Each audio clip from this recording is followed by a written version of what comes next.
Good evening and welcome to the Commentary Hub's coverage of this Premier League encounter. Is 12th place Nottingham Forest against 19th place Burnley. Burnley looking for their first win of the Premier League this season. Nottingham Forest looking to build on their impressive start to the Premier League campaign. Russ running with the presenter this evening. I was in the commentary chair yesterday for Everton against Arsenal. What a game that was yesterday. Let's hope this one is going to be the same as well. Burnley looking to get their first win on the board against an improved Nottingham Forest side who have done well at the City Ground under Steve Cooper last season and started to do well this season as well. The teams are just in the getting ready to be in the tunnel. Very, very shortly, the teams will be coming out, and it's going to be a cracking match in prospect for this game today. Hi to James Summersgill. Hopefully you're doing okay, James. You won't see me much longer very shortly, as I'll be handing over to your match commentator very shortly. Mike Ornman will guide you through the action and give the team news. And with that in mind and the players in the tunnel ready to come out and just about to emerge, let me hand over to your match commentator for the first time this evening is Mike Ornman. Yes, thank you very much, Russ. Hi, everybody. So the lineups are as follows. Matt Turner's in goal for Forest, and the back line consists of Aina, Worrell, and McKenna. Then there's Montiel, Mangala, Sangare, and Alanga, with Hudson-Odoi and Gibbs White supporting Awonyi. And as for Burnley, the Burnley lineup is Trafford in goal, Alderkill, Bayer, Taylor, Roberts, Gudmundsson, Cullen, Brownhill, Koliosho, Amdwani and Foster. The referee is Robert Jones. Assistant referee is Ian Hussein and Wade Smith. Fourth official Thomas Bramall. VAR Darren England. And the assistant VAR is Adrian Holmes. Substitutes, incidentally, for the home side are Tavares, Coyote, Wood, Santos, Dominguez, Niakate, Yates, Vlokodomis and Origi. And for the away side, it's Cork, Rodriguez, Manuel, Berg, Zarori, Ramsey, Trezor, Delcroix, and Muric, the goalkeeper.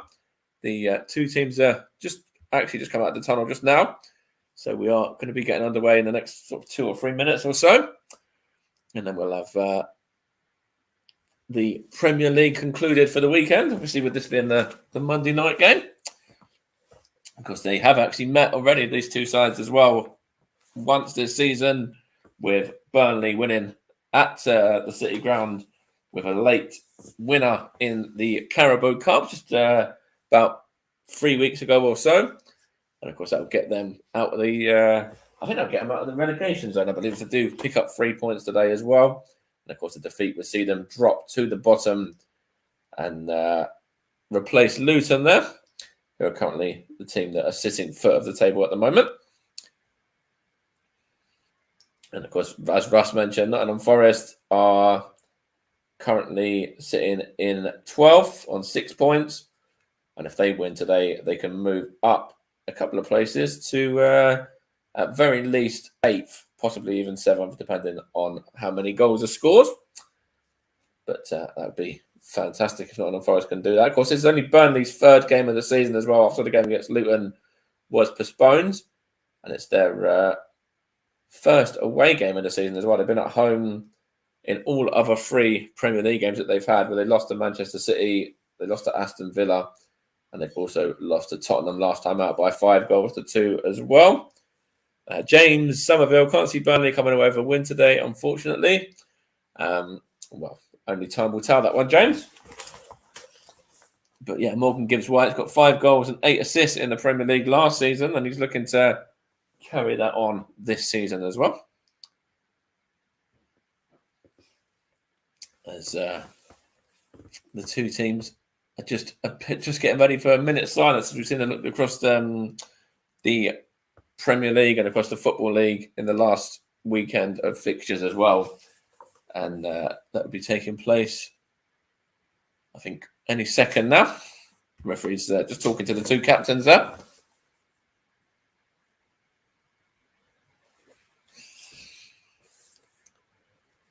The two seem to just lining up. Referee's just about to get ready for this minute silence now.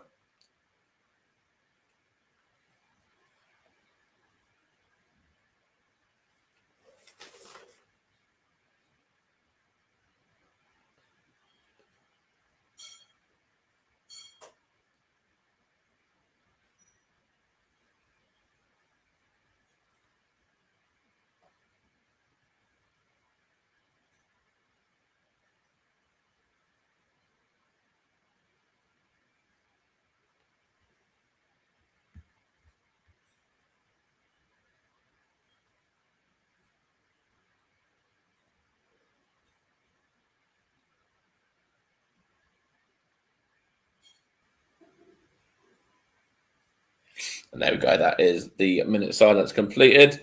And we will be underway for some football in a moment or two as well. Of course, as I mentioned, this is the second time that these two sides have met this season already. And of course, it was a late winner last time out for Burnley. It was a 90th minute winner. I believe it was Lyle Taylor on the score sheet on that occasion as well.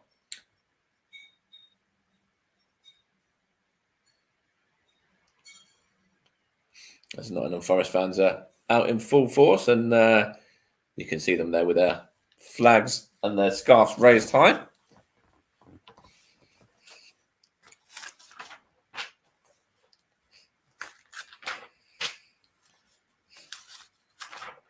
Incidentally, this is got a comment there from Guaz. It says neutral fan here going for a 1-1 draw today. And that'd be interesting to see if that one comes off or not. As Forest Burnley have possession now, I should say. And it's with...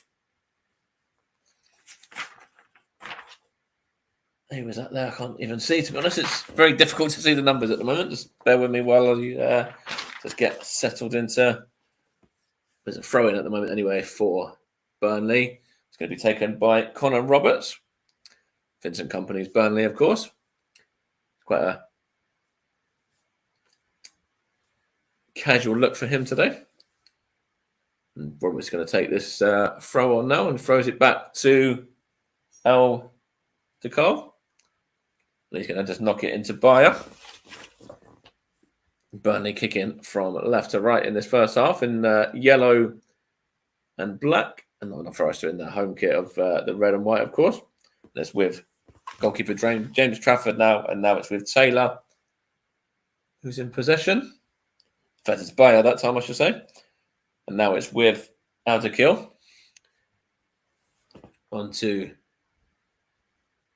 is that Goodmanson now? I think it's Alderkill anyway at the moment.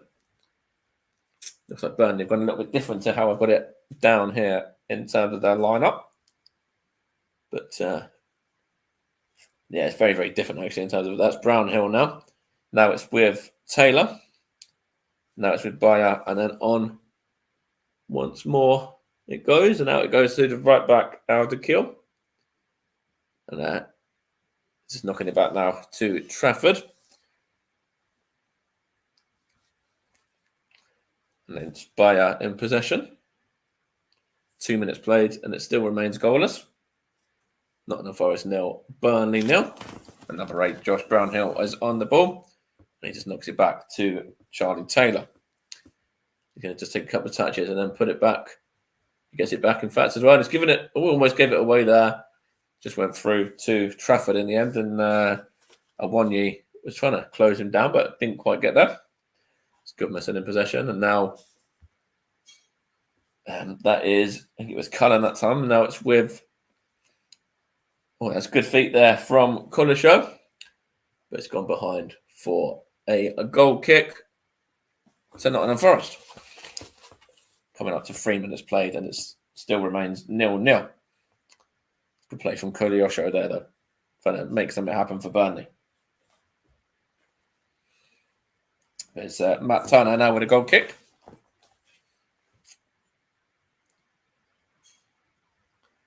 Former Arsenal goalkeeper, of course. He's going to kick that one long, looking for Awonyi. He loses out on his header. Let's just knock back to Trafford there in the Burnley net. Charlie Taylor's 30th birthday today as well. So let's see whether he can celebrate that with a goal or with an assist or a clean sheet for the Burnley man. It's a good play there from Lyle Foster now, so he gets a shot away as well. And straight down the nose of Matt Turner in the Forest goal. It's a good play there from Burnley, closing the ball down. Won the ball off of the number 6, Angare. And he just has a driving run there, Lyle Foster, and comfortable really for Matt Turner in the end, who's now in possession once again.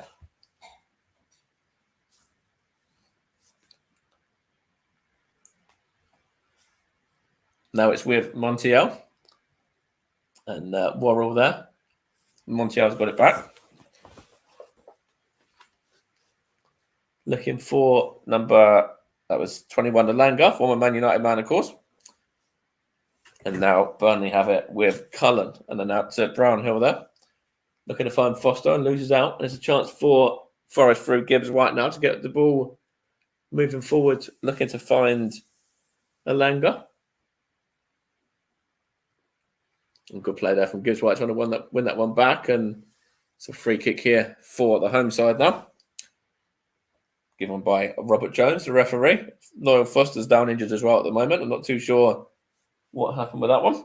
Just want to see that again, but didn't really think there's anything in it personally. Let's have a look again. It was Foster and Worrell. Worrell gets to the ball, to be honest. There's not really a foul in there at all.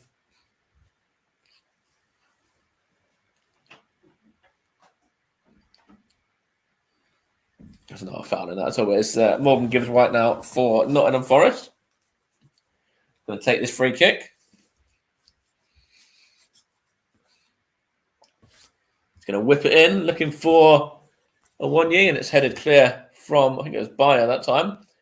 There's still a little bit of scramble in the box, and I think that was, he was that there. McKenna, I think it was, with the kind of hooked effort, but didn't trouble James Trafford at all in the Burnley goal.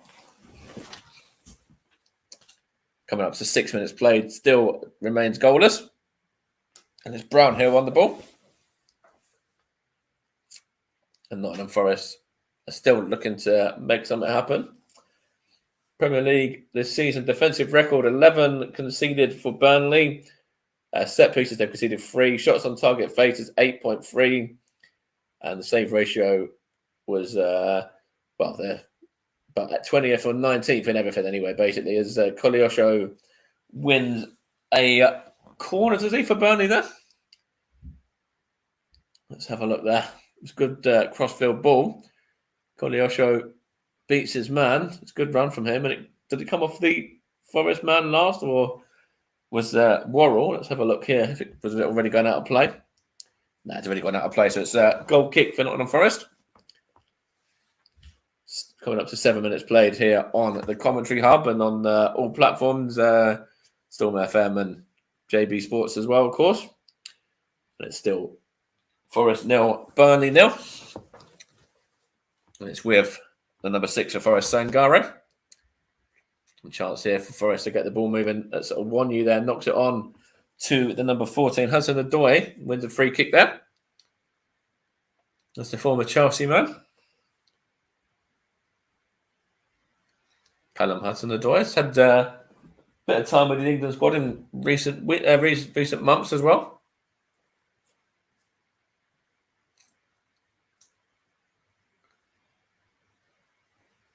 And Forest have the free kick and take it quickly as well. And now it's with Worrell from McKenna. That's a good play there. Good clearance actually from Bayer. And now Forest have it at the left back position. I think that was Aina. And here is Worrell now. On it goes to Montiel. And there's a bit of intricate play here from Nottingham Forest, but Burnley have it back through Foster now. Gets it back from Koleosho. Koleosho is going to have a run here at the defender, and good play from, I think that was Sangare. It's quite a late one, but there's no foul in there. It was a fair tackle in the end. It's Nottingham Forest have possession here now. It's Morgan Gibbs White. Now that's Mangala. And out it goes to the left-hand side. I think it's a Langa here now for, what was it, Hudson-Odoi? I can't really see, but here's Sangare anyway. Now it's with McKenna, and now on it goes to, it's a shot at goal, looking for Awonyi there, trying to get on the end of it as well. It was Hudson-Odoi with the original run.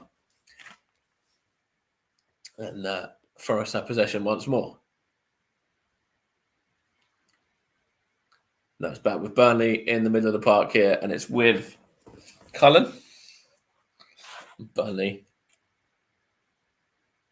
are under the cosh a little bit in the opening 9 minutes of this game. Coming under a lot of pressure from this Forest side without really any chances at goal, though. Here's the number 29 for Forest, Montiel. He's going to win. Does he want a corner or does he win a throw? He won a throw that time around. Here's Montiel now to take the throw himself.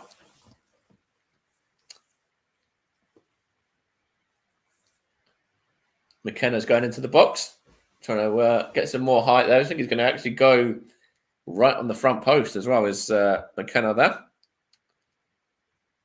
Montiel's going to take this throw on, throws it in. Who's it with there now? That's number 21 for Forest, which is Alanga.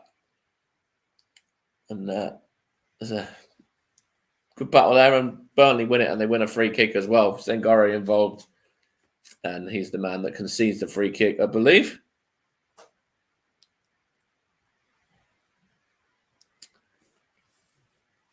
But Steve Cooper there, of course, the Nottingham Forest manager. He's got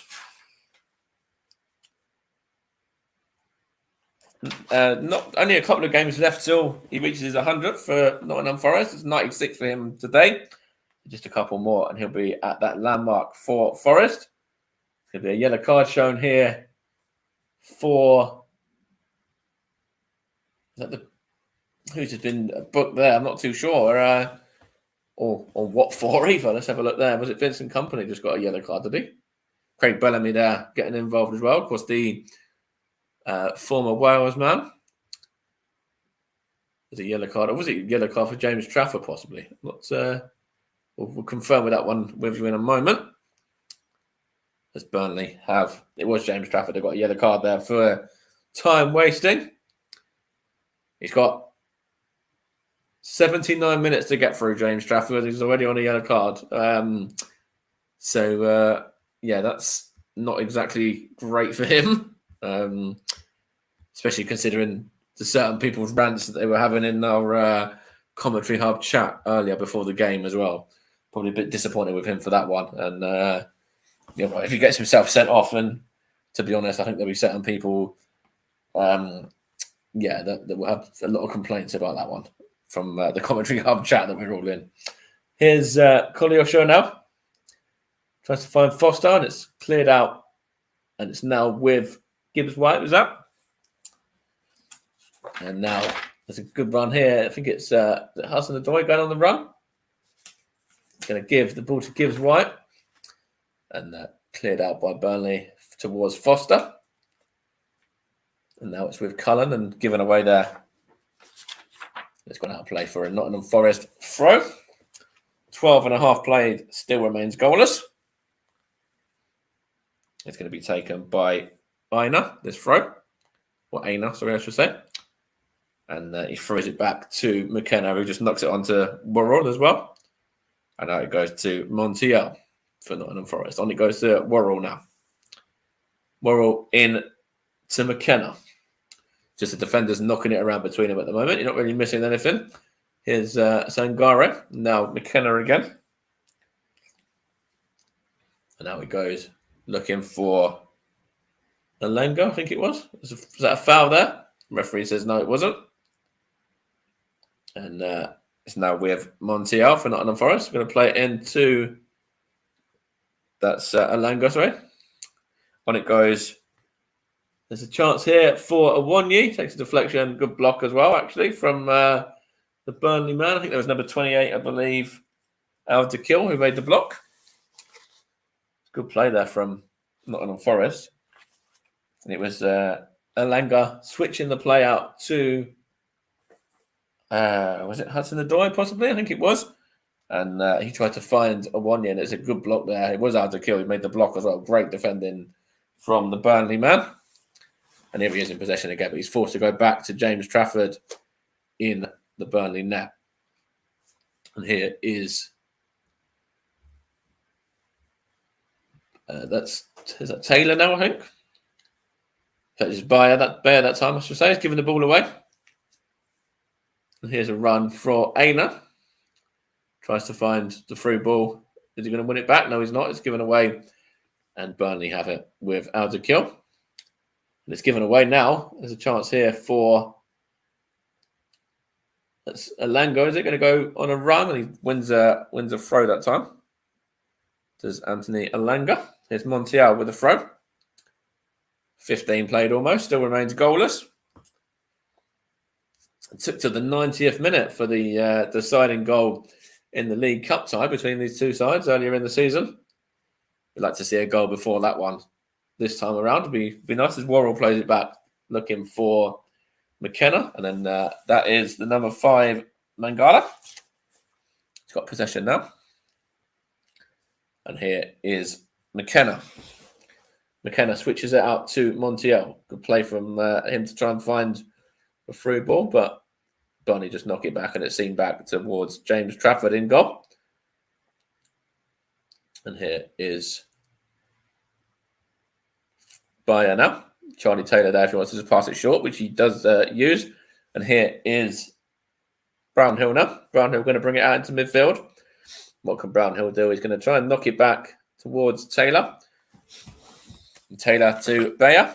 Bayer does well there to bring it out of defence. Loses it out actually to Awoniyi, and Awoniyi's going to get a shot away, is he? Now he's going to find Hudson-Odoi, and it's a great save that time around from James Trafford, who I think, to be honest, got a very, very strong hand on that one. And he's shown his credentials there, to be honest, as one of England's great up-and-coming goalkeepers with that fantastic save there from the young England keeper. Forest have possession now with Mangala. Out it goes to Aina. Going to get it back, is he? No, it's not. It's Worrell. Now McKenna. Yes, Guaz. Very, very true. Steve Cooper and Vincent Kompany have both done excellent jobs for their respective teams. Of course, Vincent Kompany getting Burnley up very, very comfortably last season, winning the league with only 3 defeats. And Nottingham Forest, of course, surprising everyone last season, really, by their season and their cup runs and stuff as well, which they were on. And of course, they've started this season relatively well as well. Got 2 wins already in their opening 4. That's a chance here for Burnley to counter attack now, and it's with Foster. He's going to give the ball out to, I think that's Al-Dakil. Loses out to Hudson-Odoi, does he? It's going to be a yellow card, I think, for the Forest man. Referee says no, but let's have a look. There was actually Roberts and Hudson-Odoi. Was a late challenge. But yeah, I don't think there's going to be a booking given for that. I think it's going to be just a free kick as Hudson-Odoi. Showed that Hudson-Odoi effort again. And it was a really good save, actually, from James Trafford.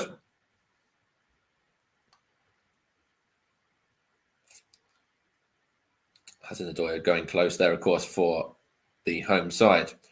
So, yeah, of course, the Premier League table as it stands at the moment, we've got Manchester City on top. And of course, they haven't lost a game yet. And Forest actually go to Manchester City next time out. So it doesn't get any easier for them. And as for Burnley, their next game, they're at home to Manchester United. So it's Manchester next for both of these two sides. Although Nottingham Forest actually travel to Manchester, I believe. And I think Burnley are at home. There's a chance here. But it's just headed back comfortably to Matt Turner. And Burnley trying to close down McKenna now. And out it goes to, is that Aina, I think? And it's gone out to play for a throw. Forest 0, Burnley 0. Here on the TC Hub and JB Sports, Storm FM, and all other platforms, Twitch as well, of course. You're listening to the alternative coverage of Forest against Burnley with myself, Mike Harneman. And, of course, the player of the match will be given out later on. And that is sponsored by the excellent commentary services, Barry Swain's excellent commentary services, once again this season. And here's a chance for Forest now. It's with the number 6, Zengare. Out it goes to Montiel.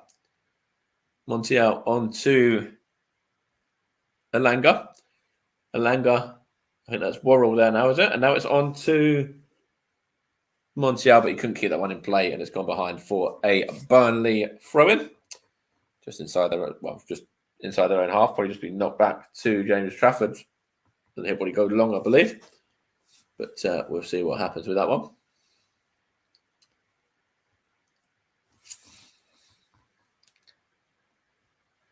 As we've got 20 minutes played.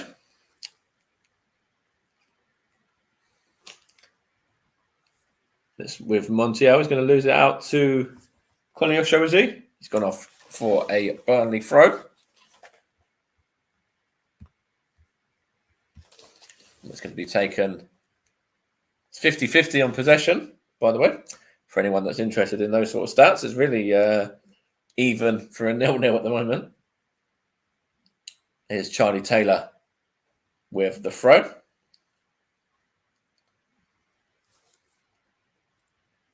And he's going to throw it down the line for Kolyosho. He's going to give it to, was that Colin Goodmanson? Couldn't quite see, maybe it was even Brownhill actually. It's one of the other midfielders anyway, and it's back with Matt Turner in the Forest goal now. Here is the former Arsenal man. On to McKenna it goes. And back to Matt Turner once more, the American between the sticks. And he's going to go long, looking for the head. Oh, and it's a chance here for Morgan Gibbs-White. Right. That was from Elanga. Here's Gibbs-White now for Forest. Into the area he goes. Gibbs-White cuts inside. Tries to find Onwonyi. It's hooked away. And Burnley can counter-attack through Kolyosho. Trying to find Foster, and McKenna just knocks that one back to Matt Turner. But Forest really trying to turn up the heat there just in that moment. And it did look like they were going to get a shot away and potentially trouble James Trafford once again. But it's good defending in the end from Burnley. And they're able to hook it away quickly as through ball goes through, looking for Onwonyi up against Bayer. And now it's with, I think that's Taylor, is it? And now, or was it Roberts? I couldn't quite see actually, but it's now with out to kill anyway. And then back it goes to the Burnley defence. And now Bayer's in possession. They're all just knocking it around between them really at the moment. The Burnley centre backs. Here's Josh Brownhill now up against Elanga. And now it's with Taylor. And here is, I think that's Alderkill. Looking to bring that one out to, was it Goodmanson? Here's Alderkill again. There's a chance here. It's going to go all the way back to goalkeeper James Trafford that time around. Here's Bayer now. Got Taylor in support if he wants to use him for a short option. Instead he goes to Kolyosho. And now it's with Brownhill. And it's hooked away for a corner there from, I think that was it Aina who clicked that one behind, I believe. But yeah, it's Kolyosho and then on to Brownhill. And it's put behind from Aina for a corner kick there to Burnley. Coming up to the halfway point of the first half. Still remains 0-0. Let's see what Burnley can do from this set piece. They can get themselves anything here. It's whipped in, and it's straight into the gloves of Matt Turner. He's going to bowl it out as well trying to get the ball moving, looking to find.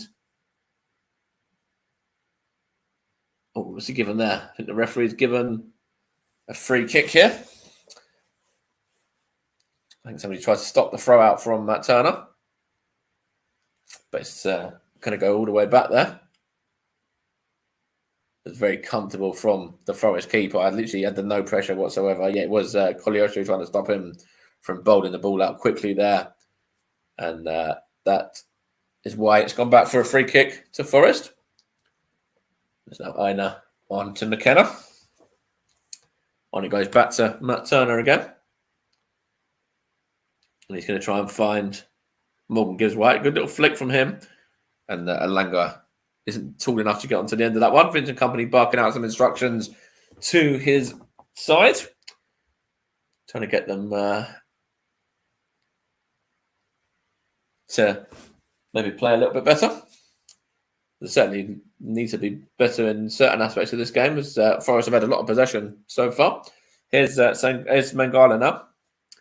Here's Aina. He's going to play it into Morgan Gibbs White. That was. Now Aina's got it back again.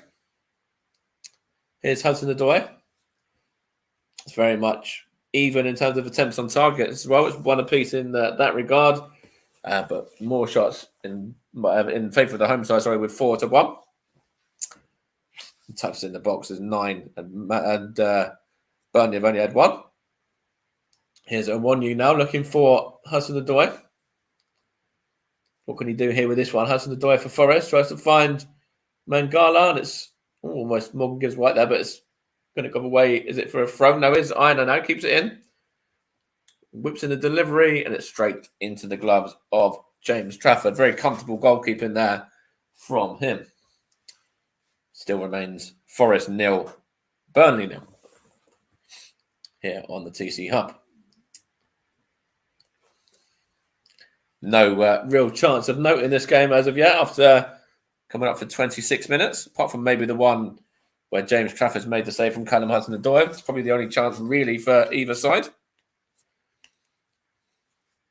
Here is out to kill now for Burnley. Tries to go long looking for Foster, and it's McKenna just knocks it into midfield. And here is Burnley's... is that Cullen there? Couldn't quite see who it was actually. I think it was might have been Amdouni actually, in fact. Here's Bayer now. Here's Trafford. And here is Bayer again. Let's see whether he can do anything here for the away side. Here's Taylor. So it's out to kill, sorry. Now it's with, I think that's Goodmanson in possession.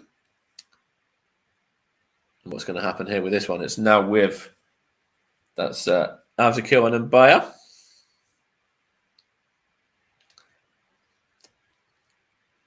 Here's Bayer once more. Going to knock it back to, that's out to kill there. It's going to go back to goalkeeper James Trafford. And here's Bayer again. Burnley in possession here, looking to try and make something happen. Bayer towards, that was Cullen, and now it's out it goes, looking to find Goodmanson from out to kill, and it's gone behind for a Forest throw there. Vincent Kompany just trying to get some instructions across to his team again, trying to sort out the shape, possibly. Here's Worrell now. On it goes to, that's Montiel. It's given away. And here's Bayer. Now Cullen for the away side. Of course, spent a lot of time with Vincent Kompany to Josh Cullen at Anderlecht. Of course, that's why Burnley signed him, really, because of the fact they'd worked together before. And obviously, Vincent Kompany knew, everything that he was about and the kind of player that he was signing. He's been a good player for Burnley. They were very, very good in the Championship from last season. And he's a player that I covered. I think it was the opening days, last season. I covered Burnley against Huddersfield. And he really impressed me on that day. And he's carried that on really throughout the whole of last season and into this new season as well. Here's, that was Collier Show that wins a throw on there. Here's Taylor. Taylor to Bayer. Bayer to Alderkill, and Alderkill on to Goodmanson. What can Burnley do here? Goodmanson's going to try and get the ball into the area, is he? It's good play for Collishaw. Tries to find the striker there, which is Amdouni, but given away. And Forest can counter, but it's well won back here. Here's Collishaw again. It's going to be a shot at goal here. That's a great save from Matt Turner there to parry that one behind. Just want to see who it was that actually had the shot. I think it might have been let's have a look here. It's Josh Brown who won it back. Then it's Collishaw. Then he plays it on. I think it's possibly Amdouni. Let's have a look there again. No, it's actually number 20. Yeah, it was Amdouni. I was right. Then it's well denied there from Matt Turner, as Amdouni just punches the air in frustration. But a real good effort there. And that's one apiece for both of these sides in the half now. And good goalkeeping, on both occasions from Matt Turner and also James Trafford to deny their respective Amdouni and Hudson-Odoi. His corner whipped in. There's a header and it's straight into the gloves of Matt Turner there, who bowls it out quick again. Here's Aina now, and here's Hudson-Odoi. Here's Aina again. Now it's with McKenna. Now it's with Senghore. And now there's a chance here for Hudson-Odoi. And it goes to Morgan Gibbs-White. Now it's with Montiel for Forest. Montiel on to Alanga. There's a chance here for Gibbs-White to knock it back to Worrell. What can happen here? Here's the number 6, Senghore. There's a good play. Looking to find. That's Montiel up against Jordan Bayer, and good defending from the Burnley defender, who sees that one behind for a throw-in. Still remains 0-0.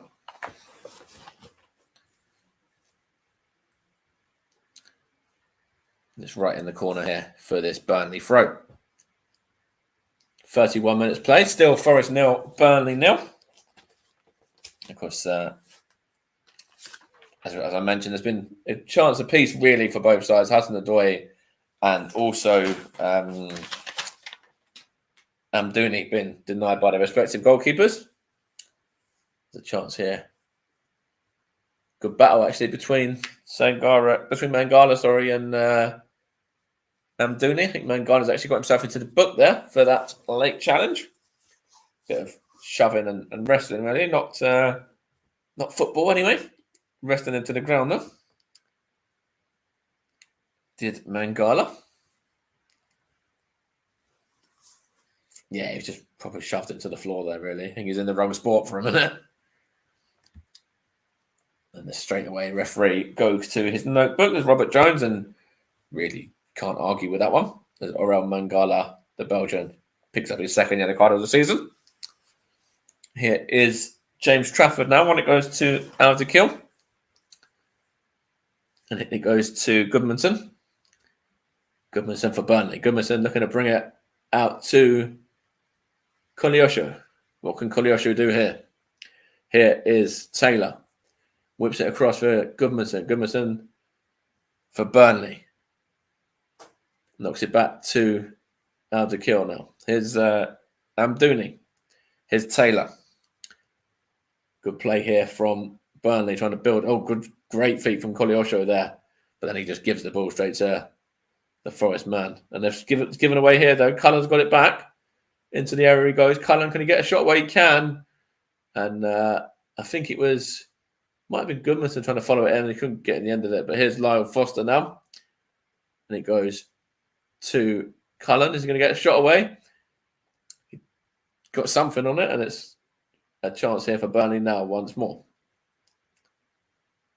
And Bayer just knocks it back to... Sorry, just not back to Bayer, sorry, by Taylor. Here's Amdouni now. Not Amdouni, so Alderkill, sorry. Coming up to the close of this half in around about 10 minutes or so time.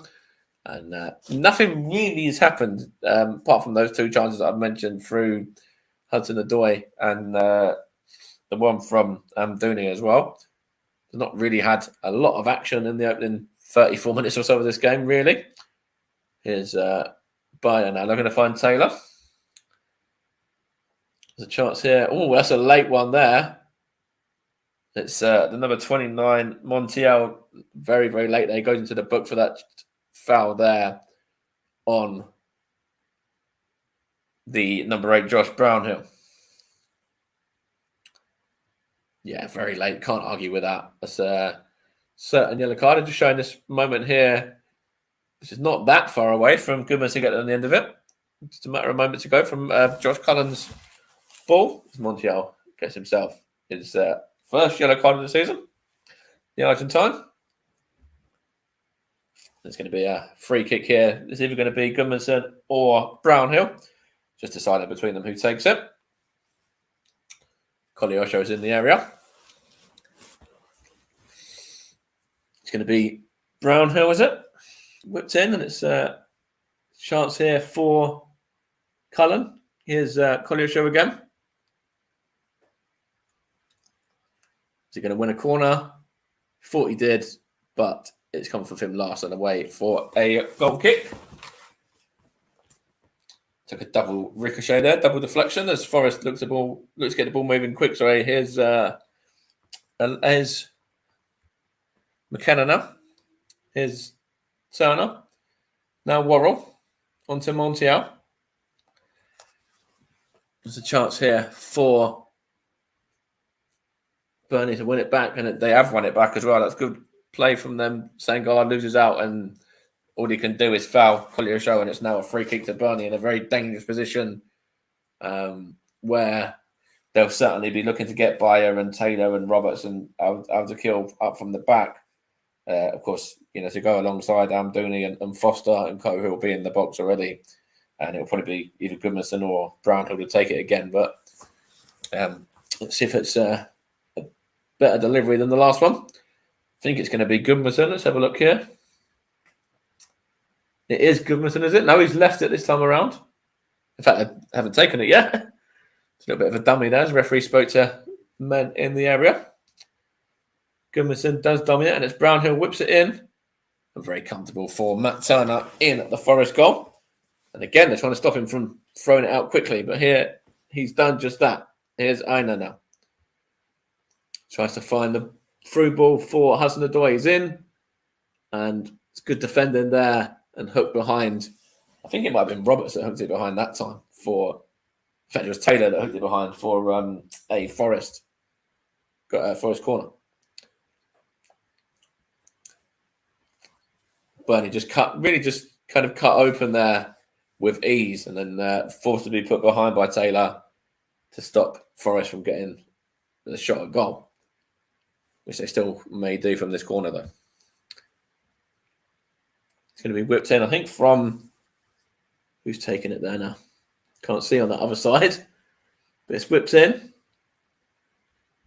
and it's towards the number 6 there, Sangare, and he just heads it wide, unmarked really as well. And that's a good delivery in. And Sangare, he's kind of gone for it alongside McKenna there, and they've kind of got in each other's way a little bit. Also, number 9, Awanya. There's about 3 of them in there, to be honest, and they've all kind of got in each other's way there. Whereas, if one of them just gets a strong connection on it, that's probably 1-0 to Forest. But between the 3 players, they've all got in each other's way, and it's gone behind for a goal kick. Here's Foster now. Wins a free kick there for a foul by McKenna. Still Forest 0, Burnley 0.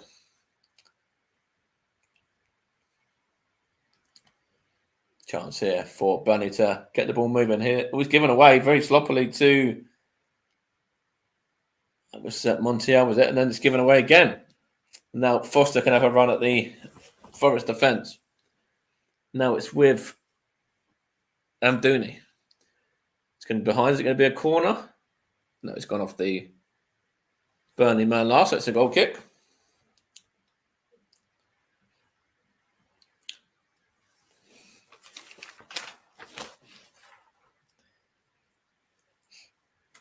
Vincent Company. I mentioned earlier about Steve Cooper obviously being 96 games today.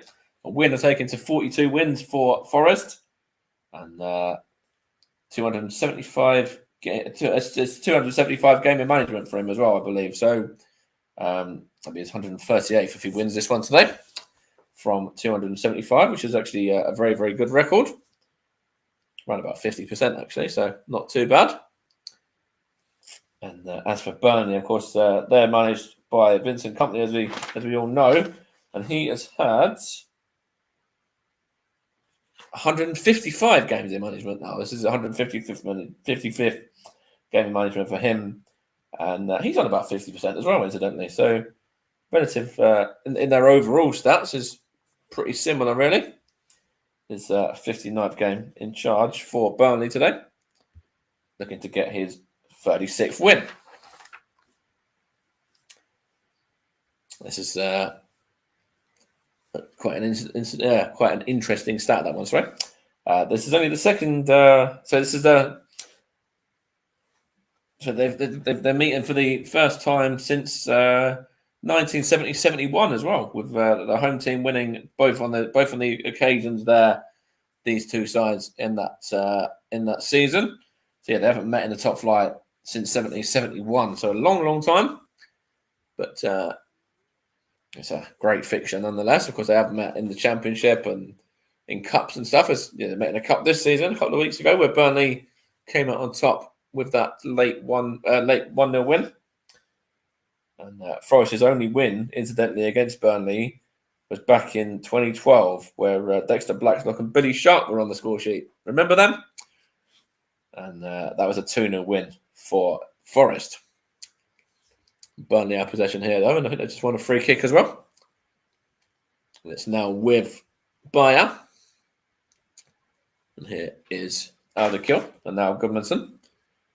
And now it's with Bayer again, and now Cullen to Taylor. Roberts involved as well. Brownhill, now Collier Show. Into the area he goes. He's going to get a shot away. He's going to give it to Foster, and it's a shot, a goal. And Burnley have taken the lead, and that is a wonderful strike. I just want to see if it was. I think it was Amdouni. It was Amdouni with a goal, and what a finish that is as well. He's already been denied once in this first half, Amdouni, but that time around, Matt Turner has absolutely no chance whatsoever. It doesn't even move, to be honest. And Burnley have taken the lead there. And as it stands, they're going to be off the bottom and out the relegation zone as well. But there's just having a look here, potential offside against number 30, Collier Show. Great play from him. He just got the beating of Joe Worrell, and then Foster loses out, and I think it's up against Montiel, and it's just a well-taken effort, really, from Amdouni. Great finish from him, and Burnley take the lead right into the bottom corner. Absolutely no chance whatsoever for Matt Turner. And 1-0 Burnley, just like it was in the Cup a couple of weeks ago. Didn't take him 90 minutes this time around. Fantastic shot from Amdouni. A good little celebration to go alongside it as well for the Burnley man. Forest 0, Burnley 1. 3 minutes from half time. Here's Worrell now. And now it's with Matt Turner. No clean sheet for him. Matt Turner looks to clear it, looking to find, I think that was Morgan Gibbs-White, as now loses out though. His chance for Foster. Now it's with Mangare. Now McKenna. Now it's with Turner. Matt Turner here, looking to find, in fact, he's going to take his bit of time on the ball. Here's Matt Turner. He's going to keep that one long, looking to find a 1 year, is it? No, it's, I think he was actually looking for Hudson-Odoi. But Forest have possession now with Mangala. Chance here. See if they can get an equaliser quickly. Here is Hudson-Odoi now, given away. Good defending from Charlie Taylor there. Here's Mangala. Very, very important now to see how Forest can get themselves back into this game, but they are showing themselves they are showing a bit of urgency as well. Sorry, I should say. But here is Burnley and Foster. Here's Collier Show. Given away now, and it's with Alanga. Trying to find a one-year. Good defending there from Bayer. Here's Taylor, Roberts.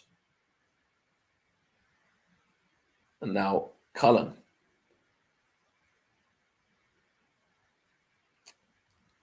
Here's Collier Show again.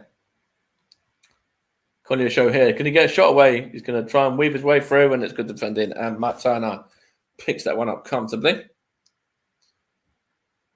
That's Burnley's third shot on goal there. And, of course, as I mentioned, with that goal and them leading this game, they're now sitting out of the relegation zone on the first 3 points of the season as it stands. Here is Alanga now. Trying to get the ball in, and it's cleared out, is it? But in fact, there's a chance here for Gibbs White. Chance here. Awonyi. Mangala. Chance, and it's a shot goal from Aina. And actually, that's very, very poor from him. Amdouni, who scored the goal tonight, is also the guy who scored the goal in the Carabao Cup fixture as well a couple of weeks ago. So he's gone and repeated the feat once again.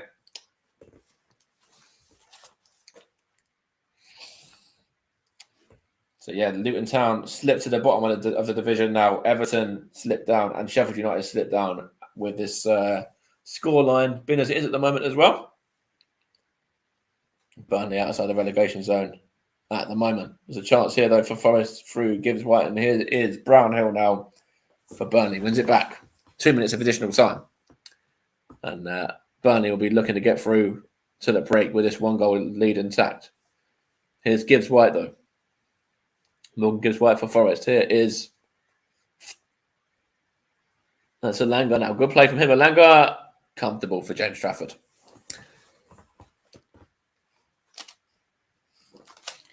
So a good play there from Alanga, but couldn't do anything with it in the end. It was very, very easy for James Trafford, who just falls on the ball really. Vincent Kompany's side incidentally could become only the second side to concede at least 3 goals in each of their opening 4 matches of the Premier League campaign, emulating West Ham in 2010, 2011, where they finished bottom and were relegated. If Forest do get themselves into this and score a few goals in the second half. And of course, if Burnley see this one out, I think it's going to be Forest's 100th defeat in the Premier League, I believe, as well. So I will confirm that with you in a moment, but I believe so. It's a free kick here for an offside. It would be their 100th defeat in the Premier League if they lose this one, Forest. They've won 2 of their 4 top flight fixtures for the first time. So yeah, they've won 2 of their first. Couldn't quite see that stat there, but anyway, Burnley are in possession, and it's with Cullen. I think I was trying to say that Forest have won 2 of their 4 top flight fixtures so far this campaign, and last season it took them 15 games to reach 3 victories, which was back in November of that season. So a long time. Didn't take Burnley that long, that's for sure. Burnley only lost 3 games all season in the league, that was, in the Championship.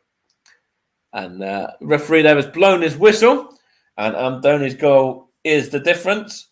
It's Nottingham Forest 0, Burnley 1. Amdouni, the goal scorer once again. Good play from Collier Show. I've been very impressed with him in that first half of Burnley, number 30. And he has looked very, very bright. For Forest, I think they've had a few moments. I think Adam Adoy's had a moment. But they've really been kind of limited to the amount of chances that they've had in this game. And, of course, that one was very well dealt with as well through James Trafford making that wonderful save at 0-0. They have had a few chances themselves, Burnley. Amdouni had a chance. There's also been a couple of other half chances in there as well.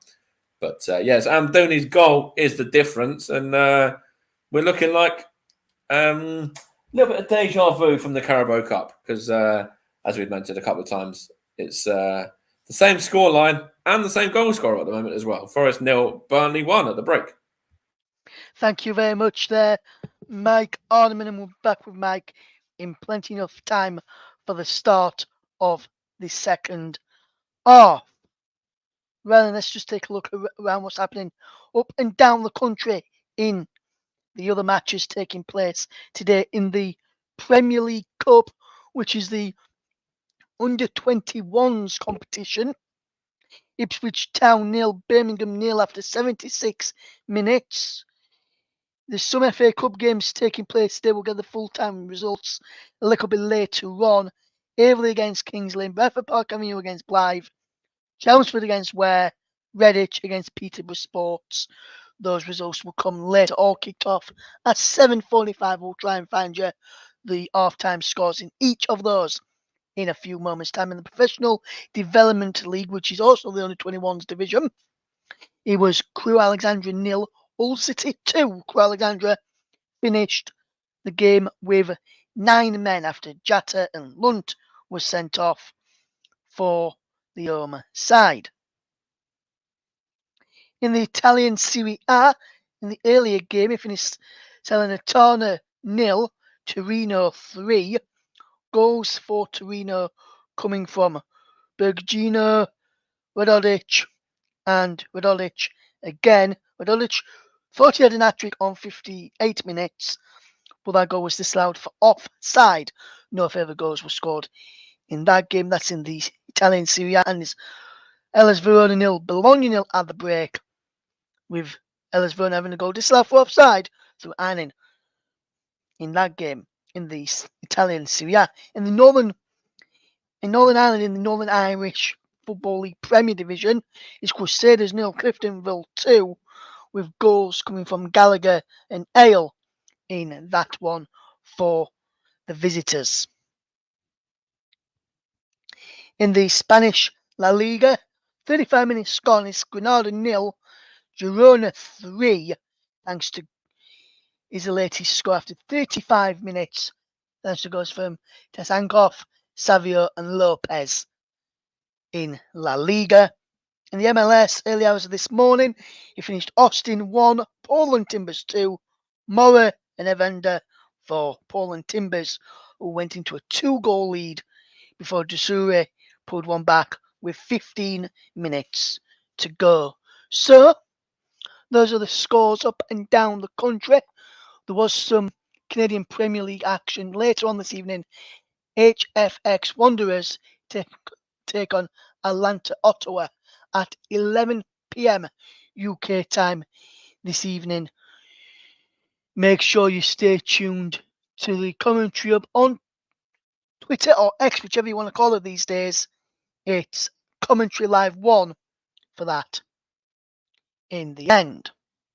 So then let's just take a look at some of the thoughts from some of both fans at the end of the first half, and we'll just quickly, and some neutrals as well, we'll just read some of those thoughts out as well. But first we'll go to one of the reporters covering Nottingham Forest at the Athletic, Paul Taylor.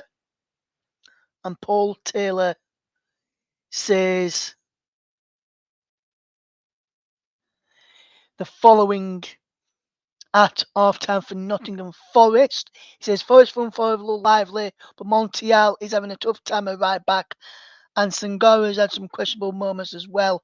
That's more understandable in Sangara's case, as only trained with Nottingham Forest a few times. They trail 1-0 at the break. There, let's take a look at from the Burnley side of things, from the journalist of the Athletic, Andy Jones. He is per half-time Forest 0 Burnley 1. Company said, I've grown into this as the half has gone on, and after finding a foothold, now have the lead. Luca Cusciolo is so exciting, so much potential, and so crucial for the goal. I'm doing it with a really good, calm finish. We'll get Mike's loss on that in a moment or so. Let's just take a quick look at the other thoughts from some of the fans out there, and we'll just read you some of these. Now, this is replying to the Burnley tweet with the score at half time, and Kristen Alistair has said, Luca Cuscella, what a player, giving World Cup winning Montiel the run around. Slow start to the game from us, so he must be a Burnley fan, but we are getting our confidence going. So many positives to take from that half of football. Same again, second half. Also, what a finish, by the way. I have to say, it was a good finish there as well.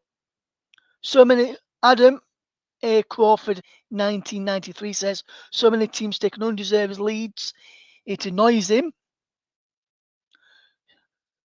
Dean at Mr. D. Roberts, 95, says, our Forest losing. Big second half needed. So there's some of the thoughts there. Luca Cuscella is only 18. Burnley have a bowler on their hands. This is from Pythagoras. In boots. Electric really glides across the grass well, but in a controlled manner. Want to keep an eye on Italy or the US men's national team. That's another one there. Someone else is calling the goal. Toby Kirby is calling that goal company ball. We'll have to see if Mike agrees with that. But speaking of man, let's fetch Mike in first of all. And Mike, just want to ask you the first one of the question, the first one of the two. First one is, I'll go to this one first, which I've just read here, then I'll find the other one after.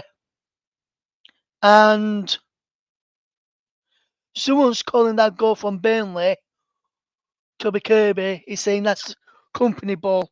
Do you think this is how company would want his side to play now? He's looking for his side to play in this match. Yeah, I personally think so. Yeah, I think that person there was at Toby. You said, I think he's got it absolutely right. To be honest, I think it's a wonderful goal from Manduni. Kolyosho has been involved in many moments for Burnley in that first half as well, as we mentioned, and Foster, of course, getting the assist as well. So yeah, all of his front men really combining well in that moment. And yeah, I've got to talk about that Kolyosho because my word, you said there regarding him and about the talent that he is, and that he can really be a star, and very sort of very highly rated, and the kind of player that he is. I absolutely love him. I think he's just from that first half alone. I've not seen really a lot of him before that, and the guy's class. The guy is absolutely brilliant. Yes, and Mike, another one which I want to ask you and see what you think about this as well. Nottingham Forest reporter Paul Taylor said, Forest front four has looked lively, which they have looked lively in that first half, but Montiel's having a tough time at right back, and Sangara's had some questionable moments as well. You can understand it with Sangara. In Sangara's case, he's only trained a few times with Nottingham Forest, but Montiel's been there quite a bit now. He's having a tough time at right back.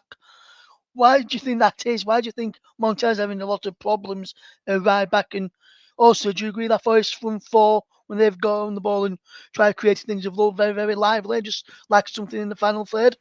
Yeah, I think so. They have had moments. Of course, they had the one effort from Callum Hudson-Odoi, and that was comfortable, really, for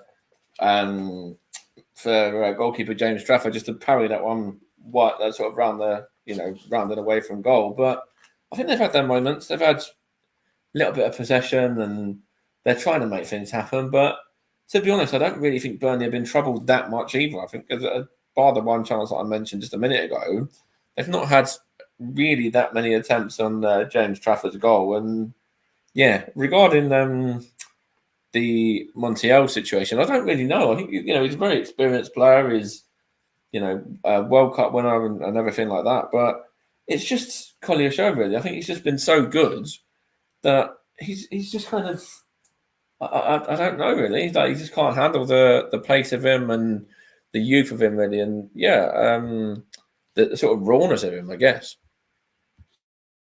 Yes, just to quickly go back to the results, some of the results which I fetched to the listeners with some half-time scores in there, just to tell people some of the half-time score lines from in the FA Cup. It is the second qualifying round. In that one, it's Chelmsford 1, Ware 1, Averley 1, Kingsley 0, Bradford Park Avenue 1, Blythe 1, Redditch 1, Peterborough Sports 1 at the break there in those matches in the FA Cup. If we just turn our attentions back to our featured game for a moment, though, Mike, and first of all, just look at the way Nottingham Forest have played. We've looked good, created a few moments, like we've just spoke about. Not really tested Trafford enough, or put him under enough pressure, considering his only yellow card. Trafford after getting booked for time wasting. What do you that need was to a see weird more? one as well.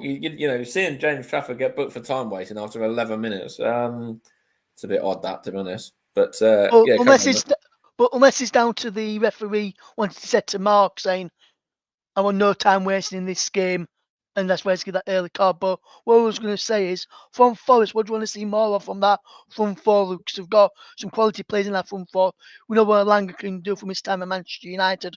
Gibbs White has been a talent for both England under 21s and Nottingham Forest in previous seasons.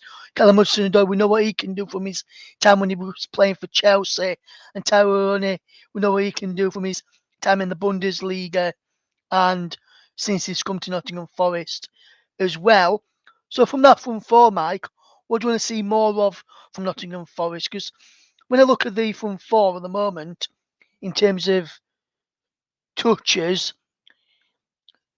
Taro Awonye has had 12, Hudson-Odoi has had 16, Gibbs White has had 29, Elanga has had 18. So there's been plenty of touches between them both in the front of the final third. And in the final third for Nottingham Forest, but they've not really clicked to gear yet. What do you want to see more from them in terms of attacking sense in the second half? Yeah, it's an interesting one because they do have a lot of quality on show, as you mentioned, through Alanga, Hudson-Odoi, Gibbs White, and Wonyi, and they're having touches in the Burnley half, and they've had that one shot on goal, but they're just not really creating anything and causing Burnley enough problems. Really, I think that Wonyi's isolated up top. I think he needs a strike partner really to get the best out of him there. I think maybe bring on the likes of maybe an Origi or a Wood who can come on there and kind of play alongside him, because I think that he's really struggling up top on his own. Alanga has looked bright in sparks, but he's a bit few and far between really. And the same with Hudson-Odoi and Gibbs White as well. They've had their moments, but not enough really. But yeah, I think the main thing is Awonyi being isolated up front for me. I think they need to maybe look to go as a two. Yes, obviously with Burnley, they've looked good when they're going forward. Got that goal from doing it. What do you think they need to do more of in the second half if they are to get more goals in the game? Because Costello has looked to cause problems. So has Goodmanson. Do you think you need to get Costello on the ball a bit more? I think Costello's been excellent in that half. I think if they keep him ticking over nicely as they have done, I think they'll go on and win this game. I think he's a match decider, really, to be honest. I think Dooney's obviously got the goal, but yeah, Koloshu there, I think, is the one who's really kind of got Forest on string short at the moment, and on so Montiel in particular. So yeah, I don't think they've really got to change too much. But yeah, I think keep Kolosho on the ball, get him on the ball, a lot more throughout the second half again, and I think they'll, to be honest, they should go on and win the game then. Yes, with that in mind, the second half just got underway then. It's Nottingham Forest 0, Burnley 1, and ran back over to Mike Orneman for the start of the second half. Right, thank you very much, and we are underway. It's just I thought it was going to be a free kick there, but it's not. It's a chance here for Forest just to get the ball down. In fact, it's given away, and here is the goal scorer. I'm doing it with Worrell just in possession a minute ago, and now it's with Roberts. Back to Trafford. Trafford tries to clear the ball, looking for Foster, and is that a foul from McKenna? That doesn't look like it, but Goodmanson here has possession, and now it's with Kolosho. He's going to get the ball into the area, looking to get a second goal quickly here on the away side. It's gone behind off of Charlie Taylor there for a Forest throw-in.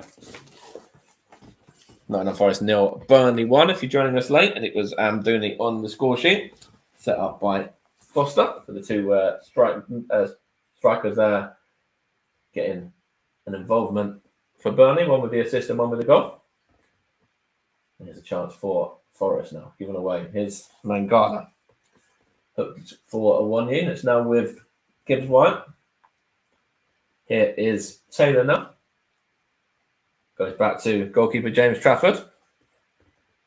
Under pressure, but does well to find Aldical and onto Roberts. On it goes to Gudmundsson, who's fouled.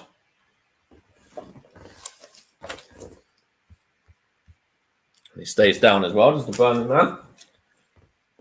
Roberts there knocks it back to Aldical with his free kick.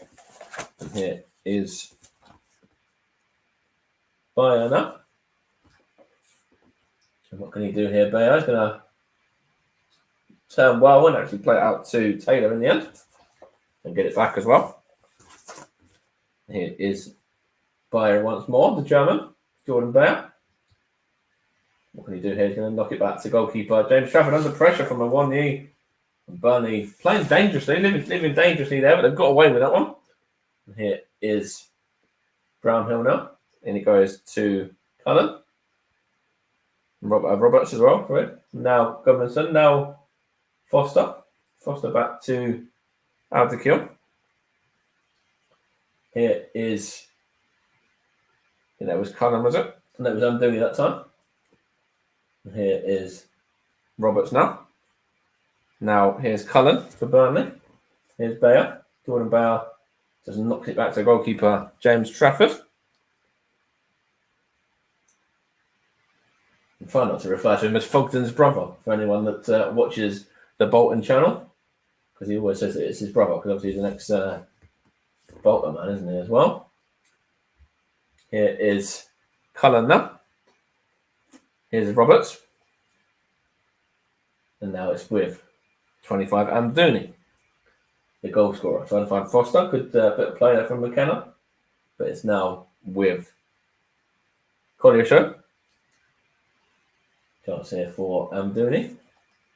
Not visit Brownhill that time, in fact. Now it's with Bayer. And it goes to Taylor there.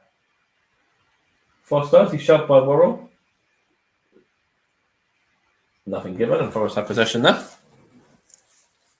Here is a 1-year.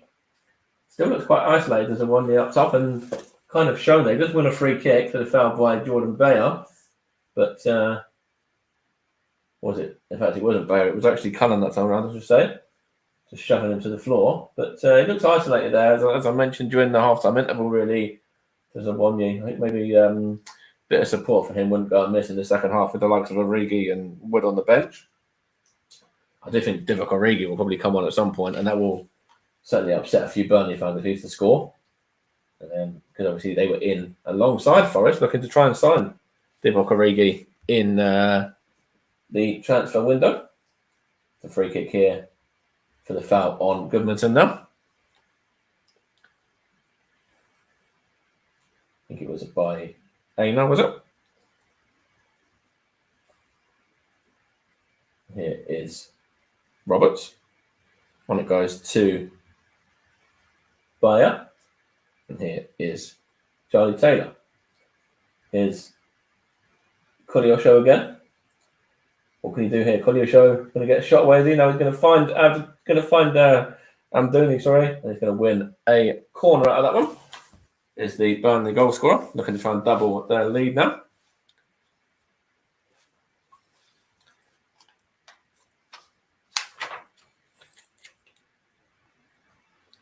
Just having a look here once again. It's Kolyosho and then Amdouni, the goal scorer, takes a deflection.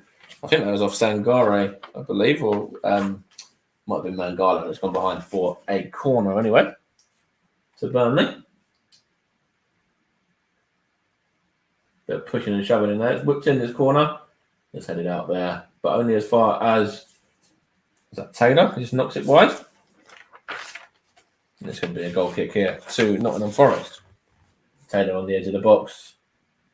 Ball falls nicely for him, but just wide of the goal. Aina did well actually to get the header originally out as well. But let's see what we can do going forward now in the attacking sense. Here is that's Hudson-Odoi. Gets it back from Gibbs White. He switches the play now to Alanga. There's a chance for Forest. Looking to try and find Hudson-Odoi involved, I think, as well. Couldn't quite see, but from behind for a throw in now to Forest. They're getting a sub ready, and I think it's going to be Divock Origi coming on. I think they have actually realised, or is it now? It might be Nuno Tavares actually coming on there. The on loan Arsenal man. So maybe they've got an issue at left back. Maybe they want to change it up in that regard a little bit. But here's Aina in possession now anyway. And now he's going to get it back from Gibbs White. Funny wasn't Gibbs White. It was actually, I think it was Alanga actually. Or Hudson-Odoi. But anyway, here's Worrell now. Just trying to keep an eye on that substitution really as well. Here is Sangare. Knocks it back to McKenna. What can McKenna do here now? He's going to play it to Worrell. I think it is Nuno Tavares coming on, by the way. And it's going to be Montiel now. Chance here for Forest. Here is Alanga. Now Gibbs White. What happens there? It's gone behind for a goal kick. We are going to see this sub, and it's number 29, Montiel. We spoke about him at half time, actually, didn't we, as well, about him struggling to kind of match Collier Show, and he's going to be replaced here, and he's going to be replaced by Nuno Tavares. Of course, the last time that Nuno Tavares there, the Portuguese man. But yeah, I was going to say, one of the last times that Nuno Tavares played against Forest, it might have even been the last time, was for Arsenal in that FA Cup tie. And he only played, I think he only lasted around about 20 minutes or so before getting hooked off and substituted in that defeat. So now he's on the other side, of course, and I think this is his, might be his Forest debut actually as well, possibly. So the Forest fans are going to want to see different sides of Nuno Tavares than what they saw that day, where he really struggled against Forest, playing against them for Arsenal. Here's Abdikil, sorry. And here is Bayer. On to... I thought he won a free kick there, but he hasn't. Here's Gibbs White now. Here is Hudson-Odoi. What can Hudson-Odoi do here for Forest? Gets to the area to find a 1-year, and it's cleared out and away for a corner there by Jordan Bayer.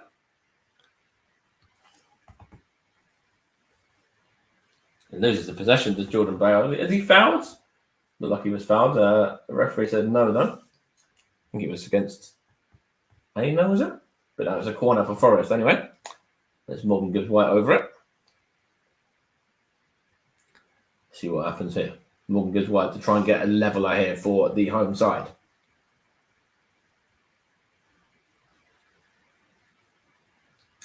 Going to take this corner, whips it in. Gibbs White. That's away it goes, but only as far as that was Mangala, who just hooks that one over the bar. And away it goes from any danger to James Trafford's net, and it still remains Forest 0, Burnley 1. 55 minutes played here on the TC Hub. And all platforms, Twitch and obviously JB Sports and Storm FM as well. As Burnley lead with that Amdouni goal. Here's a chance for Abdikil. Now Goodmanson, sorry. Looking to find Collier Show. Let's give it away here. And gone off the Forest man Aina and away for a throw. Vincent Company there, just pacing up and down the touchline for a moment. Hands in pocket.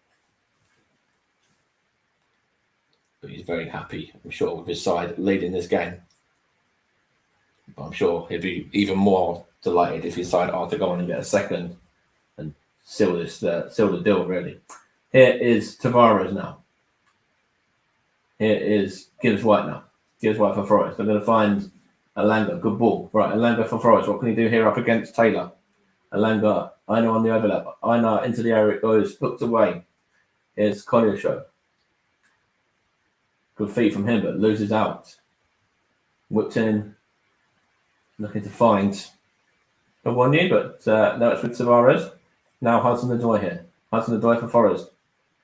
Opens his body up. Now it's with Mangala. Gets a shot away. Good block there from the Burnley man. Good last-ditch block there to stop that one from troubling the goalkeeper. Here's Worrell now. Now Aina. Now here's Alanga. Beats his man.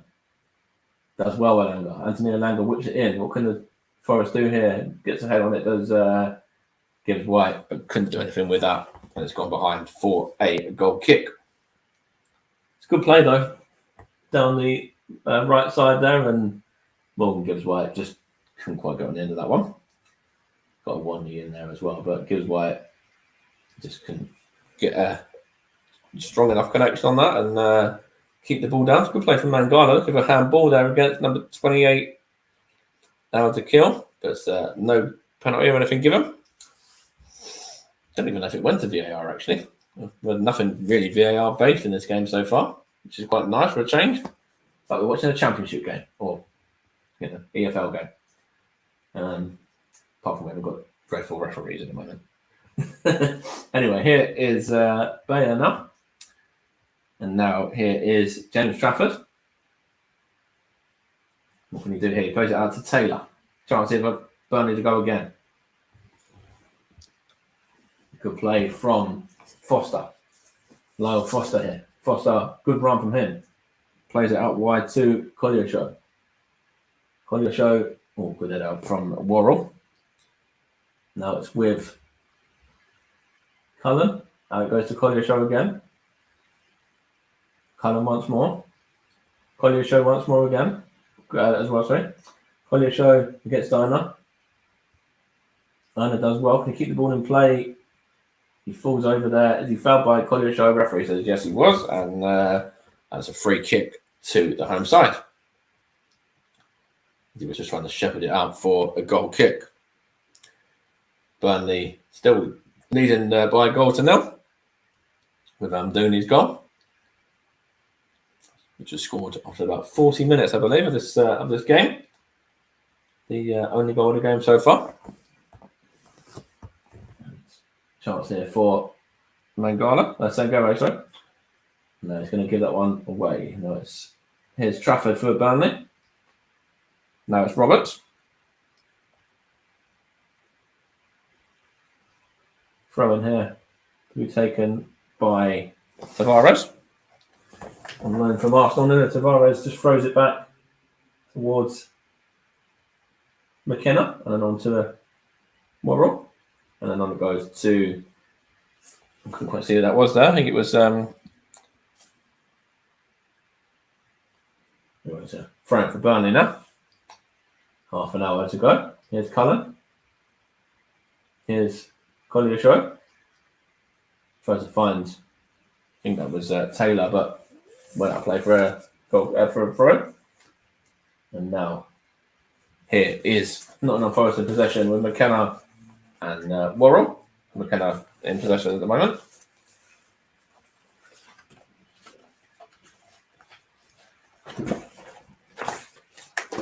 A chance here for Forest to get moving through Morgan Gibbs White. Good run from him. Now it's with Hudson-Odoi wins the throw. Hudson-Odoi takes the throw himself to Tavares, and now Hudson-Odoi again. Now that's Hudson-Odoi from Mangala, whips across into Z, and it's headed out from Alderkill, but only as far as Tavares once more. Forest putting a bit more pressure on the Burnley goal now. Here's Worrell. What can Worrell do? Plays it into Alanga. Good play there from Collier Show and Aina. Now that's Mangala, was it? A chance here for a 1-year. Now Callum Hudson-Odoi is going to get a shot away. He is. Oh, what a finish that is from Callum Hudson-Odoi to level the game up. What a goal that is. He was denied once in the first half. He's not going to be denied that time. Great goal. 1-0. He's looked bright for Forest as well in the second half. What a finish that is. Callum Hudson-Odoi. The bend on that, the swerve on that, the curl, whatever you want to refer to it as, the finesse. It's absolutely brilliant to level that up. Callum Hudson-Odoi there levels it up at 1-0. Good play from Awoniyi. Knocked it into Callum Hudson-Odoi. Takes the ball and just picks his spot really, and then it's a wonderful shot there from Callum Hudson-Odoi right into the top corner. James Trafford, absolutely no chance. He made a wonderful save to deny him in the first half. Four keepers ain't saving that one. What a goal that is. They're going to look at VAR though, potentially here for an offside. It'd be harsh if they disallow that. It was a wonderful goal as well. Let's have a look here. Awoniyi might be offside. Burnley might get away with this. Let's have a look. VAR is Darren England and Adrian Holmes, incidentally. So we've got a VAR review here to decide what result. Oh, is it against the Awoniyi? Let's have a look. They're looking for handball, are they, as well? They're looking for handball and offside. I think they're looking for two different offsides here. Two different VAR checks here, sorry. Let's have a look there. It's good. It's a great goal nonetheless, anyway. Goalkeeper's got absolutely no chance. I think they've disallowed the goal. Let's have a look here. Or Morgan gives right to the referee anyway. I think is he still checking it? I think Robert Jones is still checking this now. I think he may be disallowed this one though. As Burnley are getting themselves a couple of subs ready in the meantime. And the goal scorer, Amden, he's gone off. And he's...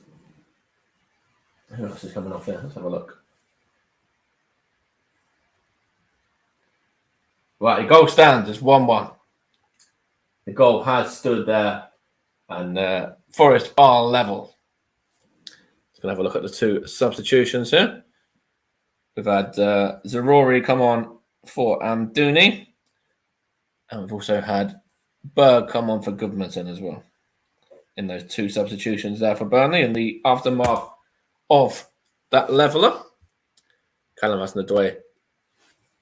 But it's delighted that goal stands. It's a wonderful goal as well. It would have been harsh to disallow it, I think, even though I'm sure we'll see a few Burnley fans disagree with that. But we might have to keep an eye on a rant, Russ, tomorrow for that decision. But yes, Forest 1, Burnley 1. 25 or so to play. It's a great goal from Callum Hudson-Odoi. You can't really do anything about the shot itself, but maybe the handball or the offside in the meantime might get maybe seen as a contentious decision. Here's Hudson-Odoi again, though, looking to try and make it 2-1. Here is Gibbs White now. Can he get a shot away? Is he? Yes, he is. Kind of claim for a potential penalty there for handball. The referee's not going to have any of it, though. As the second effort from Awoniyi just goes comfortably into the gloves of James Trafford. Rant's already happened in group chat, has it? I'll have to keep an eye on that and have a look at full time. Burnley 1, Forest 1. Is the latest score, or Forest 1, Burnley 1, I should say. Here is Bayer now. On it goes to Cullen. What can he do here? He's going to find Berg. As former Sheffield United man. What can he do here now? He's going to play it to... That's from the number 14, which I think was one of the other subs, was it? Zarori. But number 19 is Zarori. There's a chance here for Bayer. Here's Sanderberg now. On it goes to Rory. Sanderberg once more. What can he do here? Good play from him. Gets it back as well. Chance here for Burnley through through Alderkill and on to Trafford. Now Bayer. Shots in the last 10 minutes, 4 for Forest, and that one on target being the goal as well. They've had 56% possession and 56% possession, to Burnley's 44% in the last 10 minutes of this game as well, from 56 minutes till now. Here is Gibbs White now. And here's Bird for Burnley. Forced to go backwards. He's going the wrong way. Send the Bird there at the moment. Has to try and turn. It's still going the wrong way. He went the right way and then went the wrong way again. And now he's got the ball. And now Burnley are actually going to kick the ball in the right direction. Sanderberg, before he got a little bit dizzy there, and I thought he was playing for the other team for a minute. The way he was just spinning the ball around there and looking to. Well, I don't know what he was doing. He was going the wrong way anyway. That's for sure. Here is out to kill now.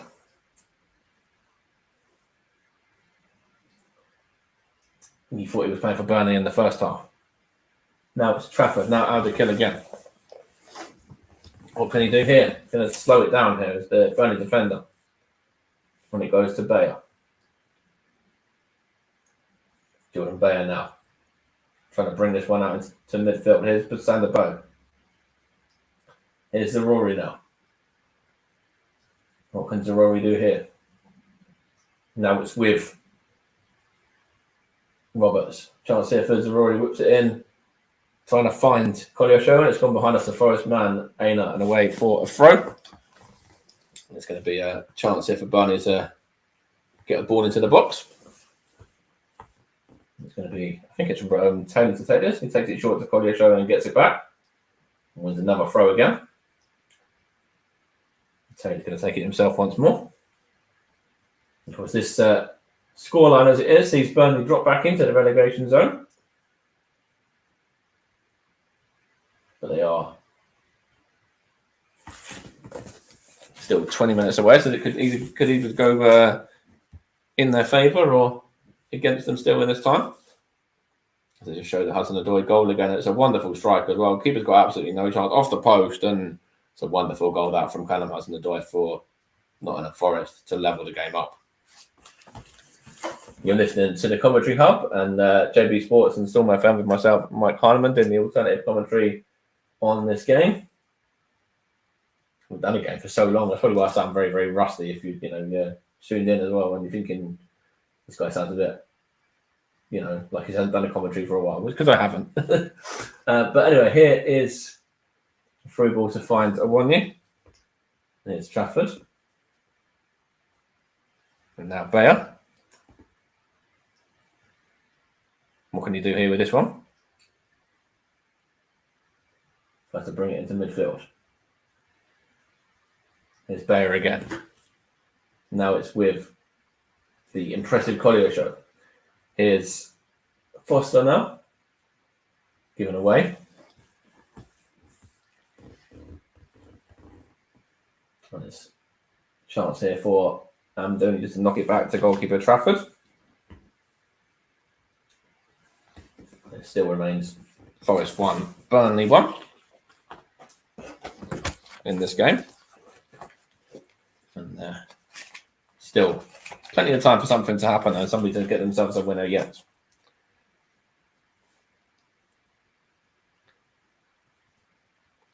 See whether Forest can get themselves another win over Burnley and roll back the years and get themselves a victory for the first time since 2012 against the opponents. So Forest to get themselves a couple of subs running in now, and it's going to be Divock Origi. It's one of them coming on. Number 5, Mangala's coming off. He's being replaced by, I think that's Yates. Is it Ryan Yates? And let's see what happens here for the second one. It is Origi on for the goal scorer, Callum Hudson-Odoi. So they're going to probably change up and go with what I was probably thinking they're going to do at half time and go 2 up top here with Origi coming on as well as Yates. Kind of passing the ball. It's had a good game for Forest, actually. I've been quite impressed with him, really. Let's see what they can do here. They can get themselves ahead from this corner. And we whipped in here. Let's head it out from the number 3 there, Taylor. Forest have it back though. And here is, I can't quite see that's Yates there. No, it's Tavares, is it? Whipped in, headed away. And now it's with,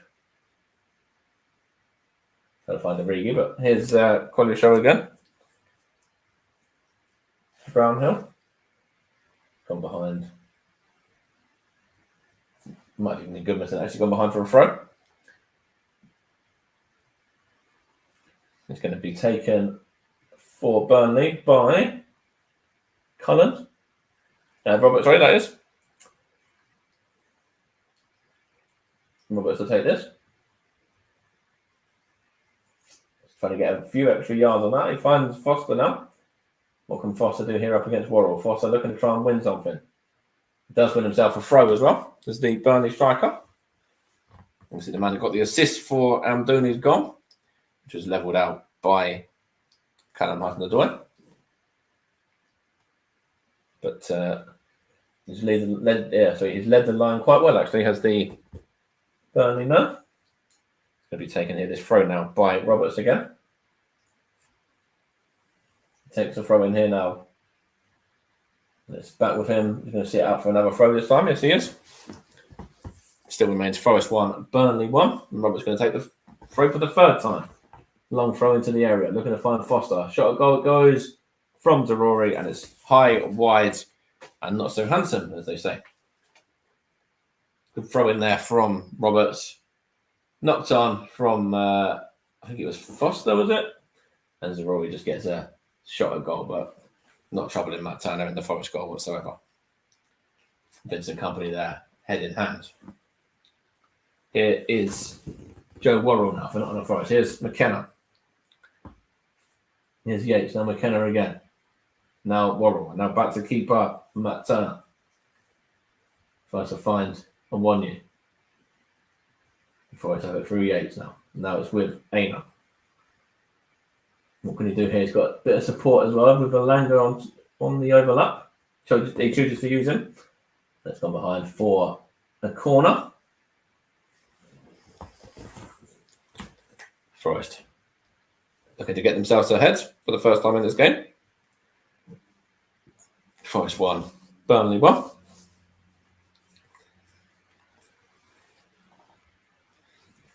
It's going to be a corner. You've got Worrell in there, you've got McKenna in there, you've got Sangare in there, alongside the likes of Amboni and Origi as well.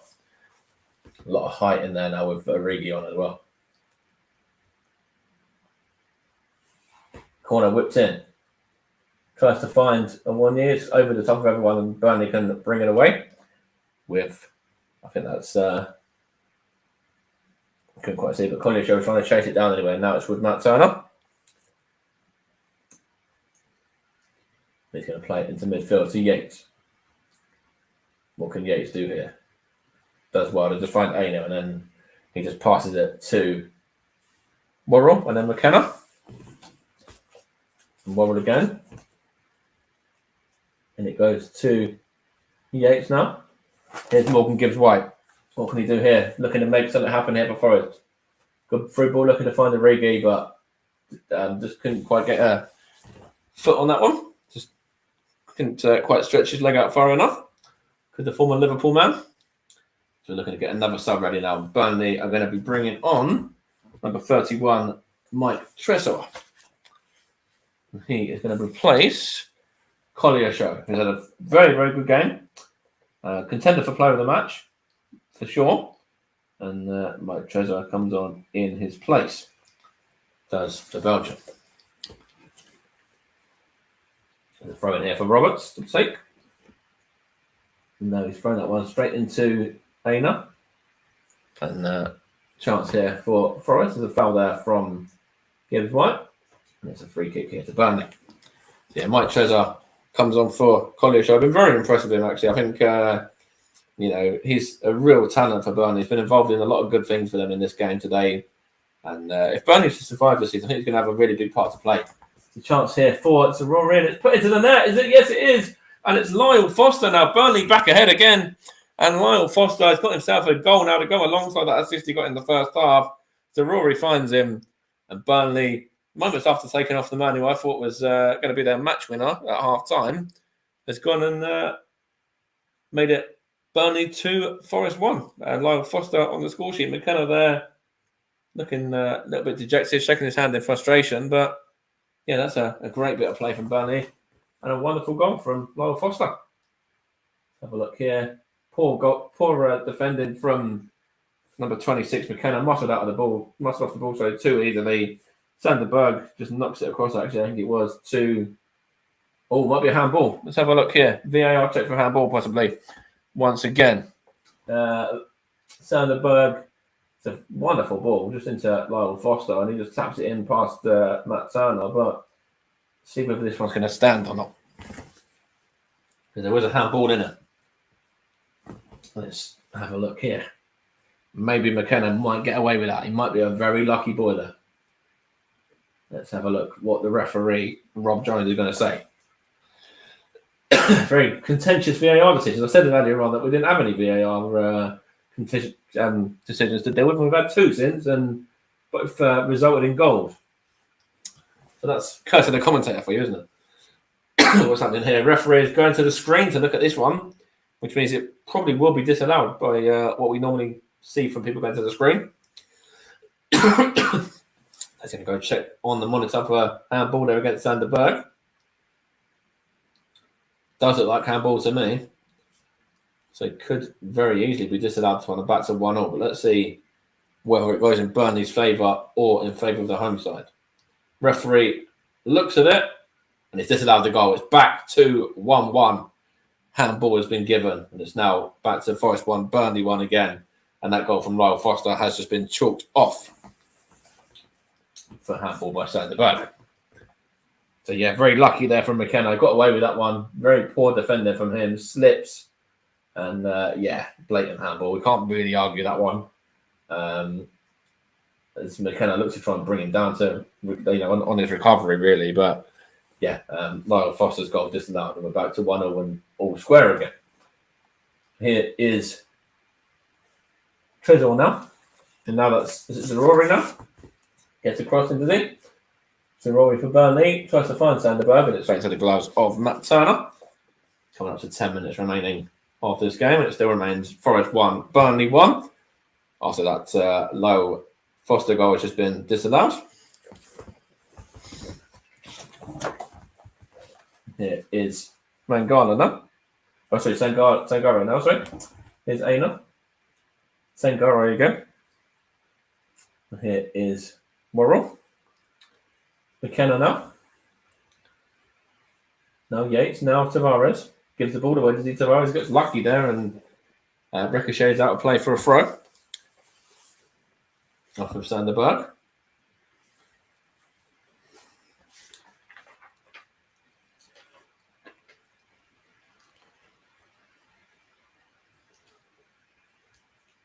Forest aiming to win their 5th consecutive top flight match for the first time since a run of 7 from April to August in 1991 under Brian Clough. And they might just do that if they're going to get the shot goal and get a goal from this one, but Morgan Gibbs White's effort has been deflected wide for a corner. But yeah, it's all Forest at the moment. Steve Cooper will be the happier of the 2 managers, that's for sure. With the way that the game's gone after being behind and then obviously getting themselves level. I think Vincent Kompany is still a little bit frustrated that goal from Lyle Foster didn't stand. Just having a look here. There's a shove over in the area against, on One News complaining there. Couldn't quite see who it was against, but I don't think there's anything more than the corner being given. If it was even a corner, it is a corner, yeah. And Morgan Gibbs White is going to take this corner, I should say. What can he do here with this? In front of all those Forest fans, Morgan Gibbs White whips this delivery in.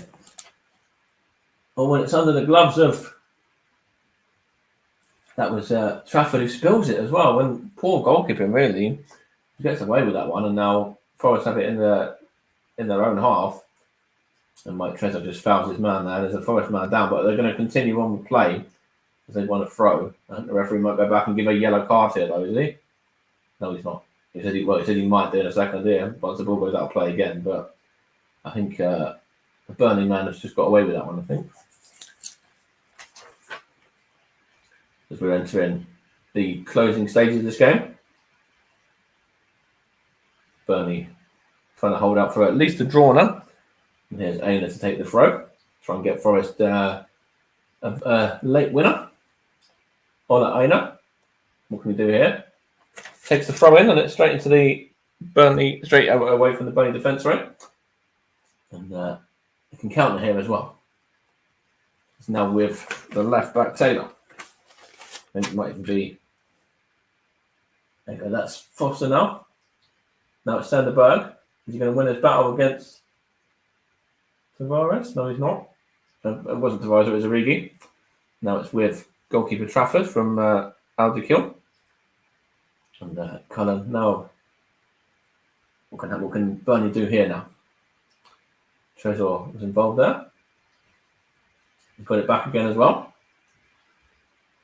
And now here's Brownhill. And now Taylor. On it goes to Goodmanson, was that? And it's a good, comfortable save from that Turner. Falls on that one and just tells his defence just to take a moment. So they can have a breather. Now it's with McKenna.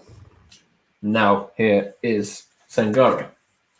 Tries to find the through ball, looking to find Awonyi, and it's given away there.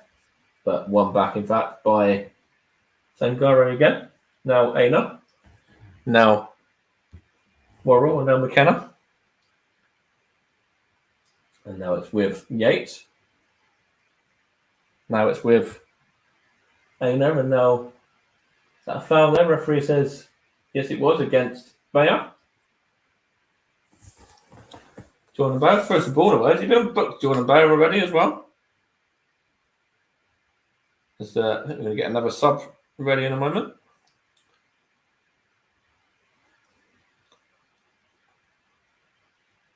Jordan Bayer hasn't been booked since then. I thought he had been for a moment, but he hasn't been booked there either. For a bit of dissent there, time waster, I thought it may have been. And Forest here can take this free kick now. I can't quite see who's taking it though. But we've got everyone up from the back to Nottingham Forest. They're looking to make a sub here before the free kick's taken. No, they're not.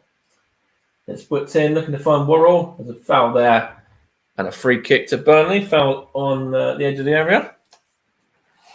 I think it was on number 24, Cullen. Sanderberg footed, set up the winner for Lionel Foster, but it was disallowed, of course, through VAR for a handball against the former Sheffield United man.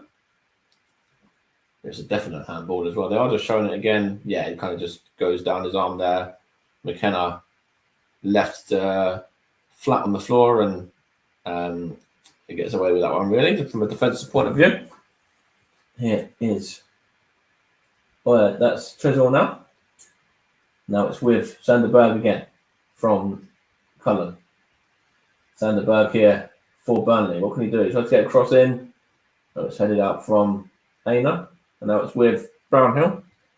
And now Burnley looking to try and get the winner themselves.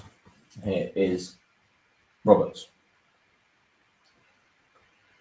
Now here's Trezor. Now Sanderberg gets a cross in. Looking to find Foster again, but now it's back with Berg once more. Burnley putting all the pressure on Forest goal. Here's Trezor whipped in and comfortable for Matt Turner there. 5 minutes or so to go, and it's still Forest 1, Burnley 1.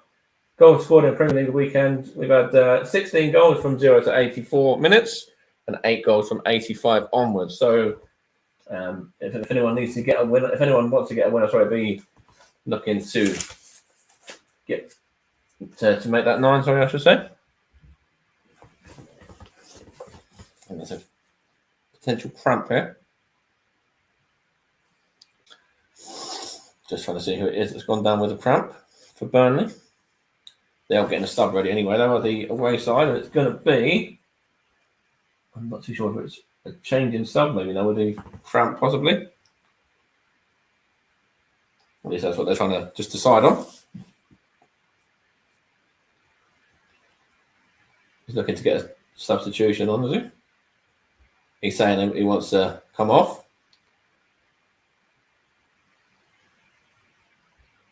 Referee there, Rob Jones, is just saying, look at the watch. Keeping an eye on the time for a moment. And it's going to be number 5, Bayer, to come off. And number 44, Del Croy, is coming on. By the looks of it, this Bayer is still down with cramp though. So I don't know, this might take an extra 5 minutes now trying to get him up and off the pitch. There we go. They are... They have got him to his feet now, and he has just wandered off the pitch, and he has been replaced by Hans Delcroix now. Just in time for this corner. Try to defend this corner. As Awonyi is going to be making way for Forest as well. And he's going to be replaced by number 11, Chris Wood. He's going to come on in his place. Awonyi... It's not really been his evening, I don't think. He hasn't had some thrown, he's certainly not a corner. Awonyi hasn't really had much of an impact in this game. But Chris Wood looking to try and get an impact and potentially win it here. There's a chance here for Forest, and it's going to be Gibbs White. It's going to be Mangala, and just smashed over the top of the bar there. Sangare, sorry, I should say. Just smashed it over the top of the bar there for Forest. I'll give you my player of the match in a moment as well. Of course, sponsored by Commentary Services. Quite difficult to decide on this one. I think there's been a few players that have stood out. It's a chance here for Burnley to get the ball moving. Here's Lyle Foster now. Is he fouled? Referee says yes, he was as well. Chance here for Burnley to get a late winner. Here is Alderkill. Here's Sander Berg now. Sander Berg tries to find... I couldn't quite see who that was. And Aina does well there. And now it's with Alanga. And it's gone behind for a Burnley throw-in. 89 minutes played. And it's still Forest 1, Burnley 1. Vincent Company and Steve Cooper both going to be getting a point apiece as it stands. Burnley have the ball here though through George Brownhill. He's going to leave this throw to Connor Roberts to take. A chance here for Roberts. He's going to go long with this throw by the looks of it. What can Connor Roberts do? He's going to get a long ball into the area. Connor Roberts here. It's cleared out. He gets it back to Z. Yes, he does. And it's going to be up against Alanga. It's cleared out by Aina and does well there. And here's Rory there. Here's he's given away the chance here for Burnley. Oh, and put behind there. Sloppy there from Sangare. Almost give the ball away in a very dangerous area. Just overplaying it, really. And closed. I think it might have been... is it Brownhill that nicked it off of him? He tries to find Foster, and Foster almost in for the goal there, but put behind for a corner in the end for Burnley. And Foster's in discussions with Del Croy now. 7 minutes of injury time is that they in this game. Still 1-1. Corner whipped in. Chance. Oh, and it's wide there from... I think that was from Foster, was it? Let's have a look here. No, it wasn't. It was from... It might be from Del Croy, actually. It just heads that one wide, but still level at 1-1. I was wondering whether that was something that they had sort of worked on the training ground between Foster and Del Prada, because I think they were just talking about something before that, and almost led to a goal. As Brownhill just wins it's just about to take his free kick here, and now it's with chance here. Oh, it's a chance for now the kill, was it? And Burnley really putting a lot of pressure on Forest now. McKenna's just shoving Worrell out of the way as well. And trying to organise his defence. And Scott McKenna. And here we have Connor Roberts throw on again. We've had 1.5 into 7. Whips in here. A shot goal. And it's got balls gone everywhere. Man down in the area for Burnley. Nothing given. And Tavares just can't keep the ball in play here, and it's gone out of play for a throw. Bodies everywhere for a minute there, though. As they're looking at potential penalty appeal here, are they? On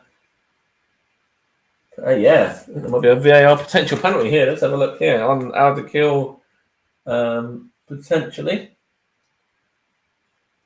Let's have a look here what the referee is going to say to this. He is still just having a look at it. Right. A lot of VAR in the second half in terms of decisions.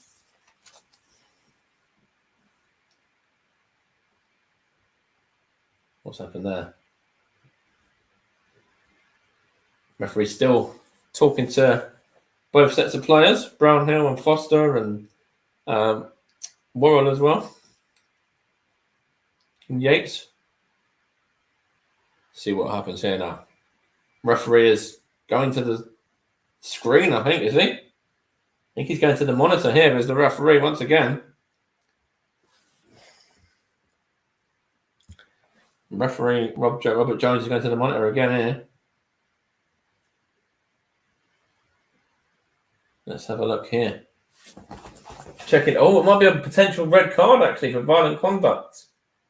Oh, from Lyle Foster. He kind of raises his arm towards the Forest man. I think it might be McKenna. Let's have a look here.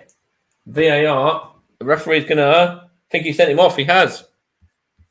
We've had a red card shown there, and it's a red card for Burnley's Lyle Foster. Thought he'd won the game for Burnley, incidentally, just about 15 minutes or so ago, and now he's been sent off. Wow. Lyle Foster sees red as the South African, and wow, what a game this has been in terms of VAR decisions. It's had absolutely everything. It's a disallowed goal. It's had a goal which could have been disallowed. It's had a red card now, and lots of VAR decisions. You know, we've still got 3 minutes to play, incidentally. To be honest, with these decisions, we could be playing till tomorrow at this rate. When we actually get some more football played. But we'll have to wait and see what happens there. And if we do actually finish the game today, Connor Roberts showing a yellow as well, the Welsh player for the Welsh international. So Burnley, we've gone from looking like they could have won the game with a goal that was disallowed by Lyle Foster to now having to hold on. But actually, Mike Treasure was in there. They look like they're actually trying to still get a winner there with Burnley with the 10 men. Wow, what a story that would be if they won it with 10 men as well. I think a point for Burnley at the moment would be a great result under the circumstances. As Forest are just taking a bit of time here to take these goals, take this free kick, sorry, for the offside. And took it about 3 times there. That's definitely what you call time wasting. Here's McKenna now. Here's Worrell. Now it's with Aina. Free kick here to Forest. Looking to try and find the ball. Or chance here. It's Morgan Gibbs White. And it's straight into the gloves of goalkeeper James Trafford there. Player of the match, incidentally, I'm going to give it to Burnley's number 30, Collier Shaw. I thought he's been absolutely brilliant in the game when he was on the pitch before getting substituted. Real young, up-and-coming prospect, real talent as well. So, yeah, Collier Shaw, my player of the match today. Really impressive performance from him.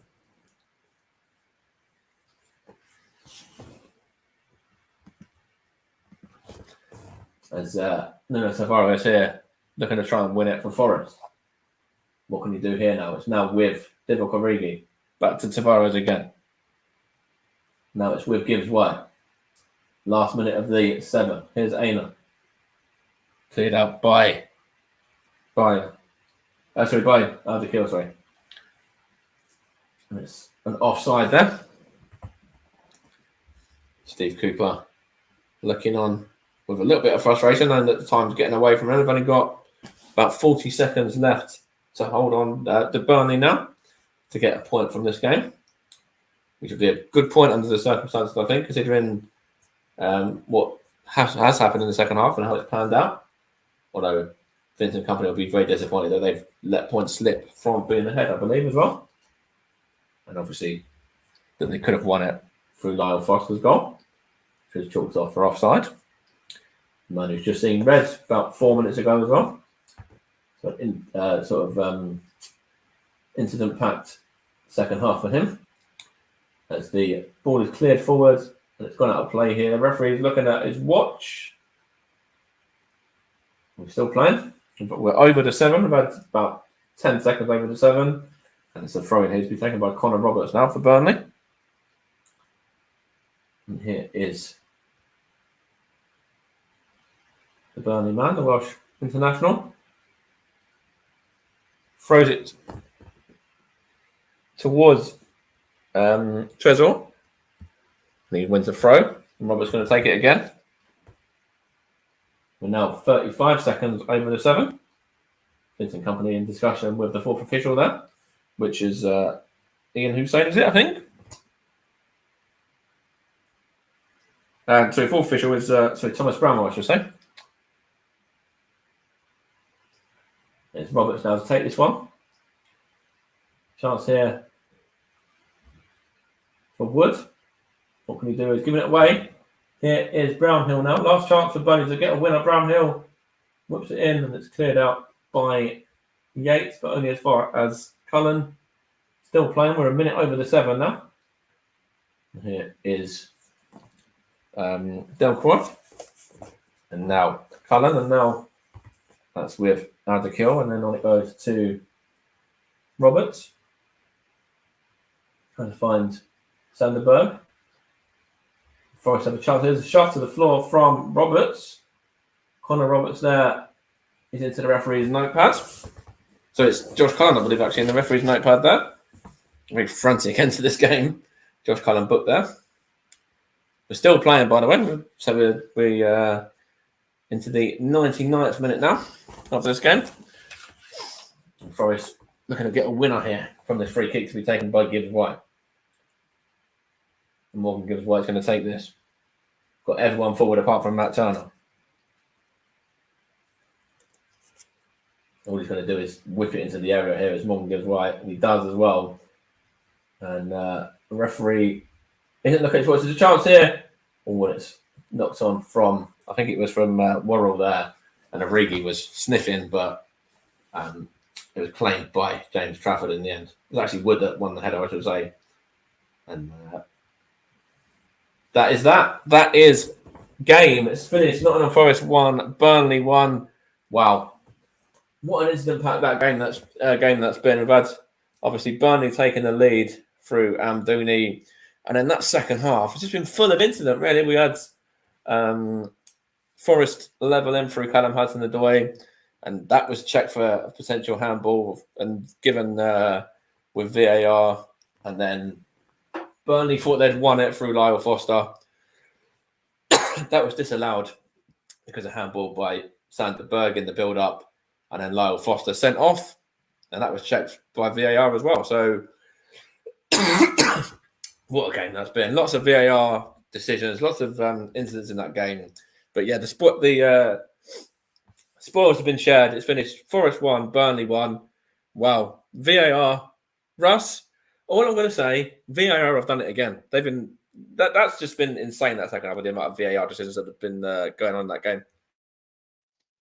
Yeah, Mate, we were saying, you said towards the end of the first half, it was like watching a championship game with no VAR. Second half, I think VAR must have heard you and decided, wait, It's not a championship game. It's a Premier League game. And that's probably why they used VAR. So full time then in the Premier League. As I mentioned, Nottingham Forest 1, Burnley 1. Get Mike's thoughts on the game shortly for you. But let me run through some of the other scores from the matches which have took place this evening in the matches in the leagues that we will be keeping an eye on throughout the season. So we'll keep you across those as and when we can. So let's start off with the FA Cup qualifying round. It was Chelmsford 2, Ware 1, Averley 4, Kingsley 0, Rapper Park Mule Blythe 1. They're currently in extra time being played right now. Blythe coming back from 1-0 down to take it to extra time.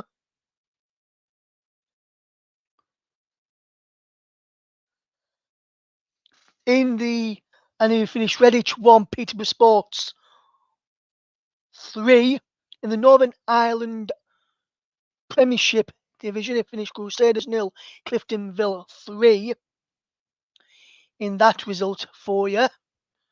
In the Premier League, in the Professional Development League 2, he finished Crewe 0, Hull City 2. He finished Ipswich 0, Birmingham 0 in the Under-21 Premier League Cup Group H encounter. In La Liga, 85 minutes gone. What a game they've seen there. It's Granada 2, Girona 3 in that match. Italian Serie A, Salernitana 0, Torino 3.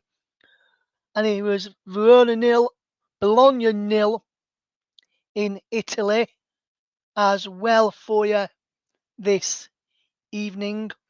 We did have some MLS in the early hours of the morning from the US of A, and that result finished Austin 1, Portland Timbers 2 is the result there. In the Premier League, it finished, as you heard from Mike, Nottingham Forest 1, Burnley 1, 10-man Burnley 1 after Lyle Foster sent off for violent conduct in stoppage time through VAR. Lyle Foster had a goal disallowed through VAR as well. Vorcek Calamuson's Adoy's equaliser as well for a potential handball in the build-up by Taiwo Awonye. That goal was allowed to stand. Lyle Foster's goal was cancelled for handball by Sander Berg, the former Sheffield United player, in the build-up. And then Lyle Foster had a goal, had a bit of a red mist, shall we say, as he saw red late on in the 94th minute. And Mike's right, Foster's got an hat-trick of some sort tonight. He set up, I'm doing it for the opener, had a goal disallowed, and then got a red card. That's the hat-trick that the players didn't want this evening. With that result, Nottingham Forest climb up to 8th place on 7 points. We were above Crystal Palace, Fulham, Brentford, Newcastle, Manchester United as well. Burnley remaining 19th place in the Premier League, 1 point from the opening 4 games. With a win next time out, Burnley will, depending on results, how they go for Burnley, could climb out of the bottom 3. A friend of the channel and JB is not happy. He says he never wants Robert Jones to referee ever again, and says he has cost Burnley 2 points.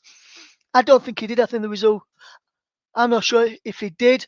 For me though, like I was saying in the group chat while I was listening to Mike's brilliant commentary on the game, I was saying this to one of our colleagues who you heard with me yesterday, Paul James, regarding the goal for Mal Foster, which one that was got disallowed, that if they allow the Callum Hudson-Odoi goal when there was an handball in the build-up by Taiwo Awonye, then they should allow the Burnley goal because it was similar, because it was same as the one that Forest in the build up to the Forest goal. But if they disallow the Burnley goal, then they should have disallowed the Nottingham Forest goal. We'll see what Mike reckons about that one in the end.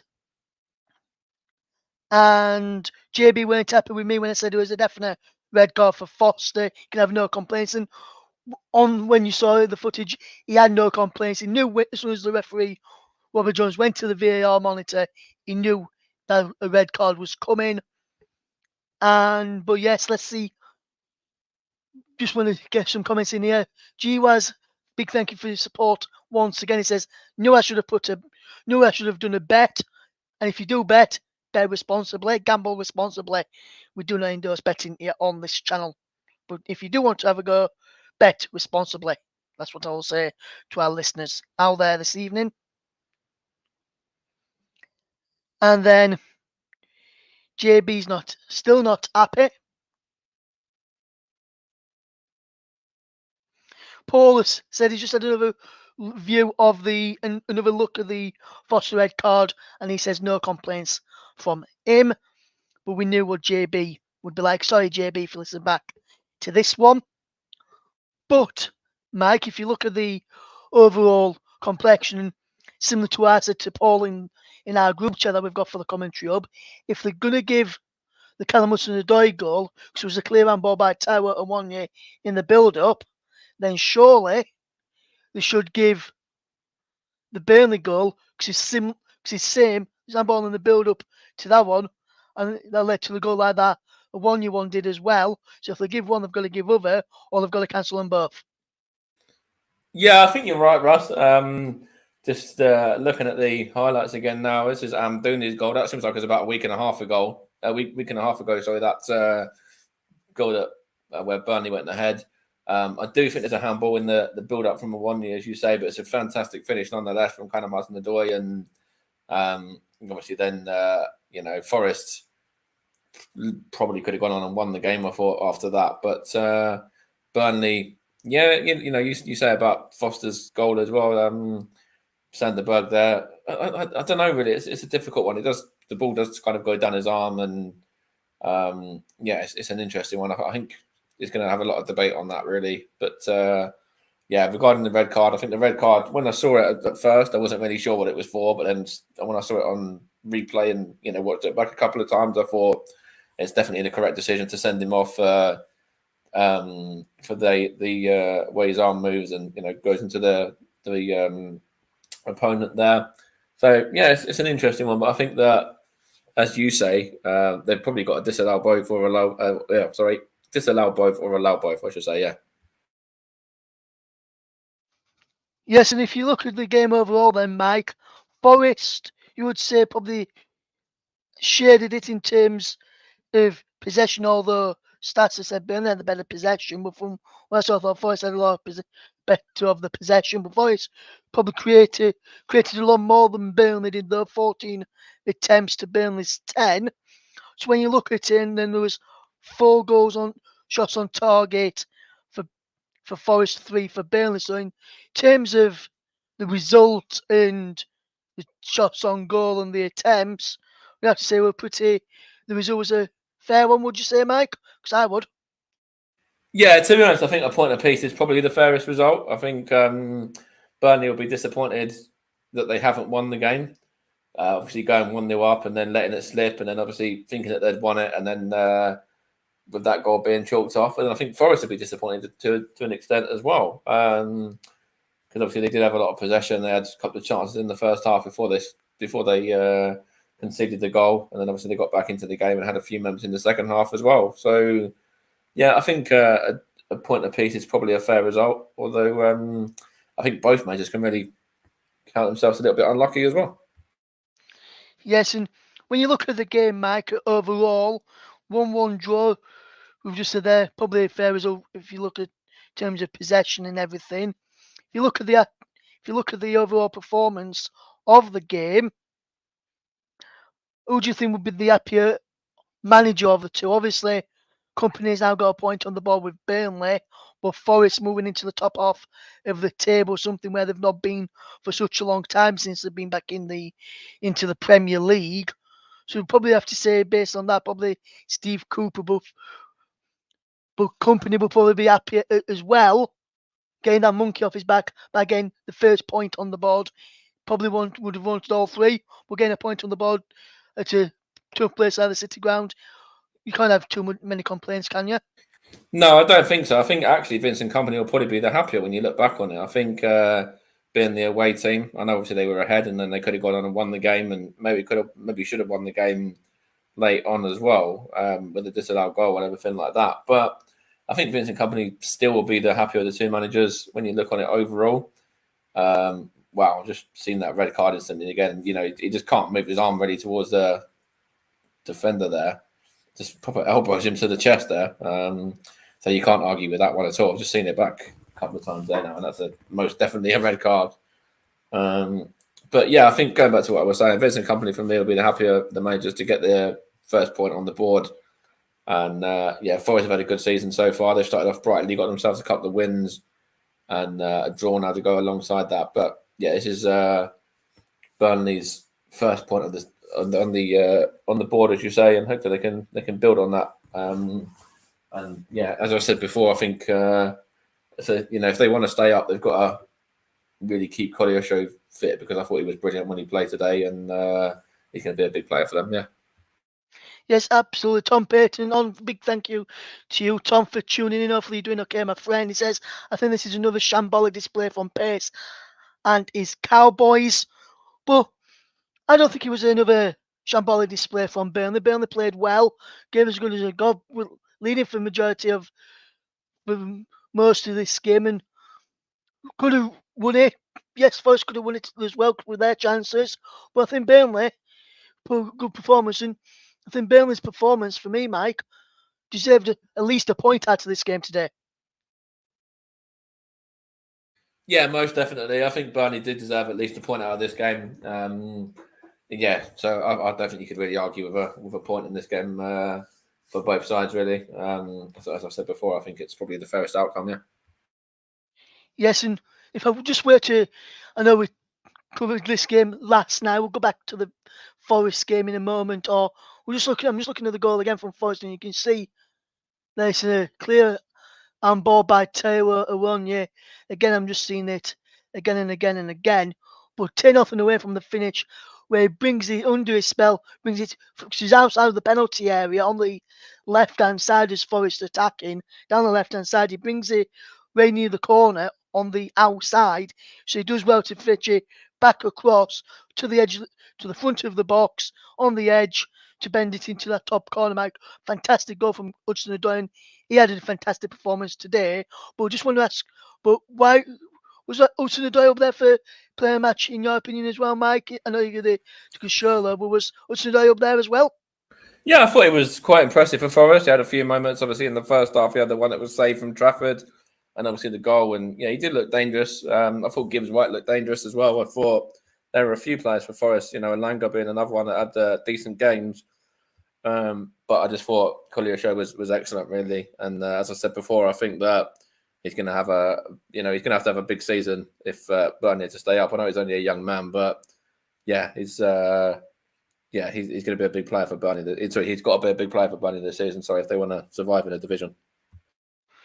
Yes, absolutely, Mike. Absolutely. We'll just quickly move away from this game that we've covered tonight, and because we know you're a Arsenal fan. Big win for Arsenal yesterday. Down at Everton at Goodison Park. Yes, Everton have not started well this season, Mike. But when you look back at that performance and that result from yesterday, you must be really proud with how Arsenal played yesterday. Yes, is this famous song and saying that the Arsenal fans always sing, Mike, including yourself, at certain points in 1-0 to the Arsenal. But how impressive were you of Arsenal, first of all, yesterday, Mike, especially how well Trossard took his goal? Yeah, to be honest, I thought we dominated the game from start to finish. I thought, the first 30, 35 minutes, we were absolutely brilliant without really troubling Jordan Pickford and without really getting any shots away at goal. You know, territory-wise, we had everything. Possession-wise, we had everything. And I think it would have been harsh on Arsenal if we didn't win that game. I think that we were much the better team. Everton were just defending for their lives, trying to get a point out of that game at home. And they weren't that far away from doing so, but that Trossard's goal was fantastic. Just beautiful, beautiful football and a lovely finish from Trossard, who is going to have a big couple of weeks or big couple of months now with Martinelli being out as well after him going down and sort of having to be sucked off on the back of kind of pulling something just after he'd scored that goal, which was disallowed for offside. So yeah, Trossard's going to have to be a big player for us in the next few weeks, and to be honest, I think we fully deserve the 3 points. Yes, and yesterday, Mike, in our commentary, I know he says listen back to some of it yesterday. Paul, the excellent co-commentator and commentator that he is, Paul James, gave player of the match to Vitaly Mikalenko of Everton, even though Everton lost, for the excellent defensive work that he put in and the excellent blocks that he made. What did you make of Mikalenko's performance yesterday for Everton in their defeat against your boys? Yeah, I thought he was very, very good. I think he was he on Saka's side? He was, wasn't he? I believe. And yeah, he was on Saka's side, so he was the left back, so he played up against Saka. Trossard came across a bit that side as well in the second half when he came on. But mostly it was against Saka as well. And Saka mainly against Saka. Yeah, Saka really didn't have a lot in that game again, and I think that's down to the way that he played. I think Mikalenko had a very, very good game for Everton, and I can't argue with player of the match there. I think he's had a really good game. Yes, and also with Mikalenko as well, Mike. He came up against Saka for Ukraine when when England played Ukraine in the international break as well. So he'll have known all about what Saka's qualities were in that game there. And Saka didn't really have much to do in that game either. But it's interesting how that battle continued into Sunday. And the same outcome came again, where Saka didn't get much joy out of him in that game either. Yeah, absolutely right. Saka had a few games like that in recent weeks as well, where the defence have really come out on top against him, and we've still gone on and done well and won most of those games because of the likes of Martinelli and Jesus and Odegaard and like other players like Nketiah and stuff as well.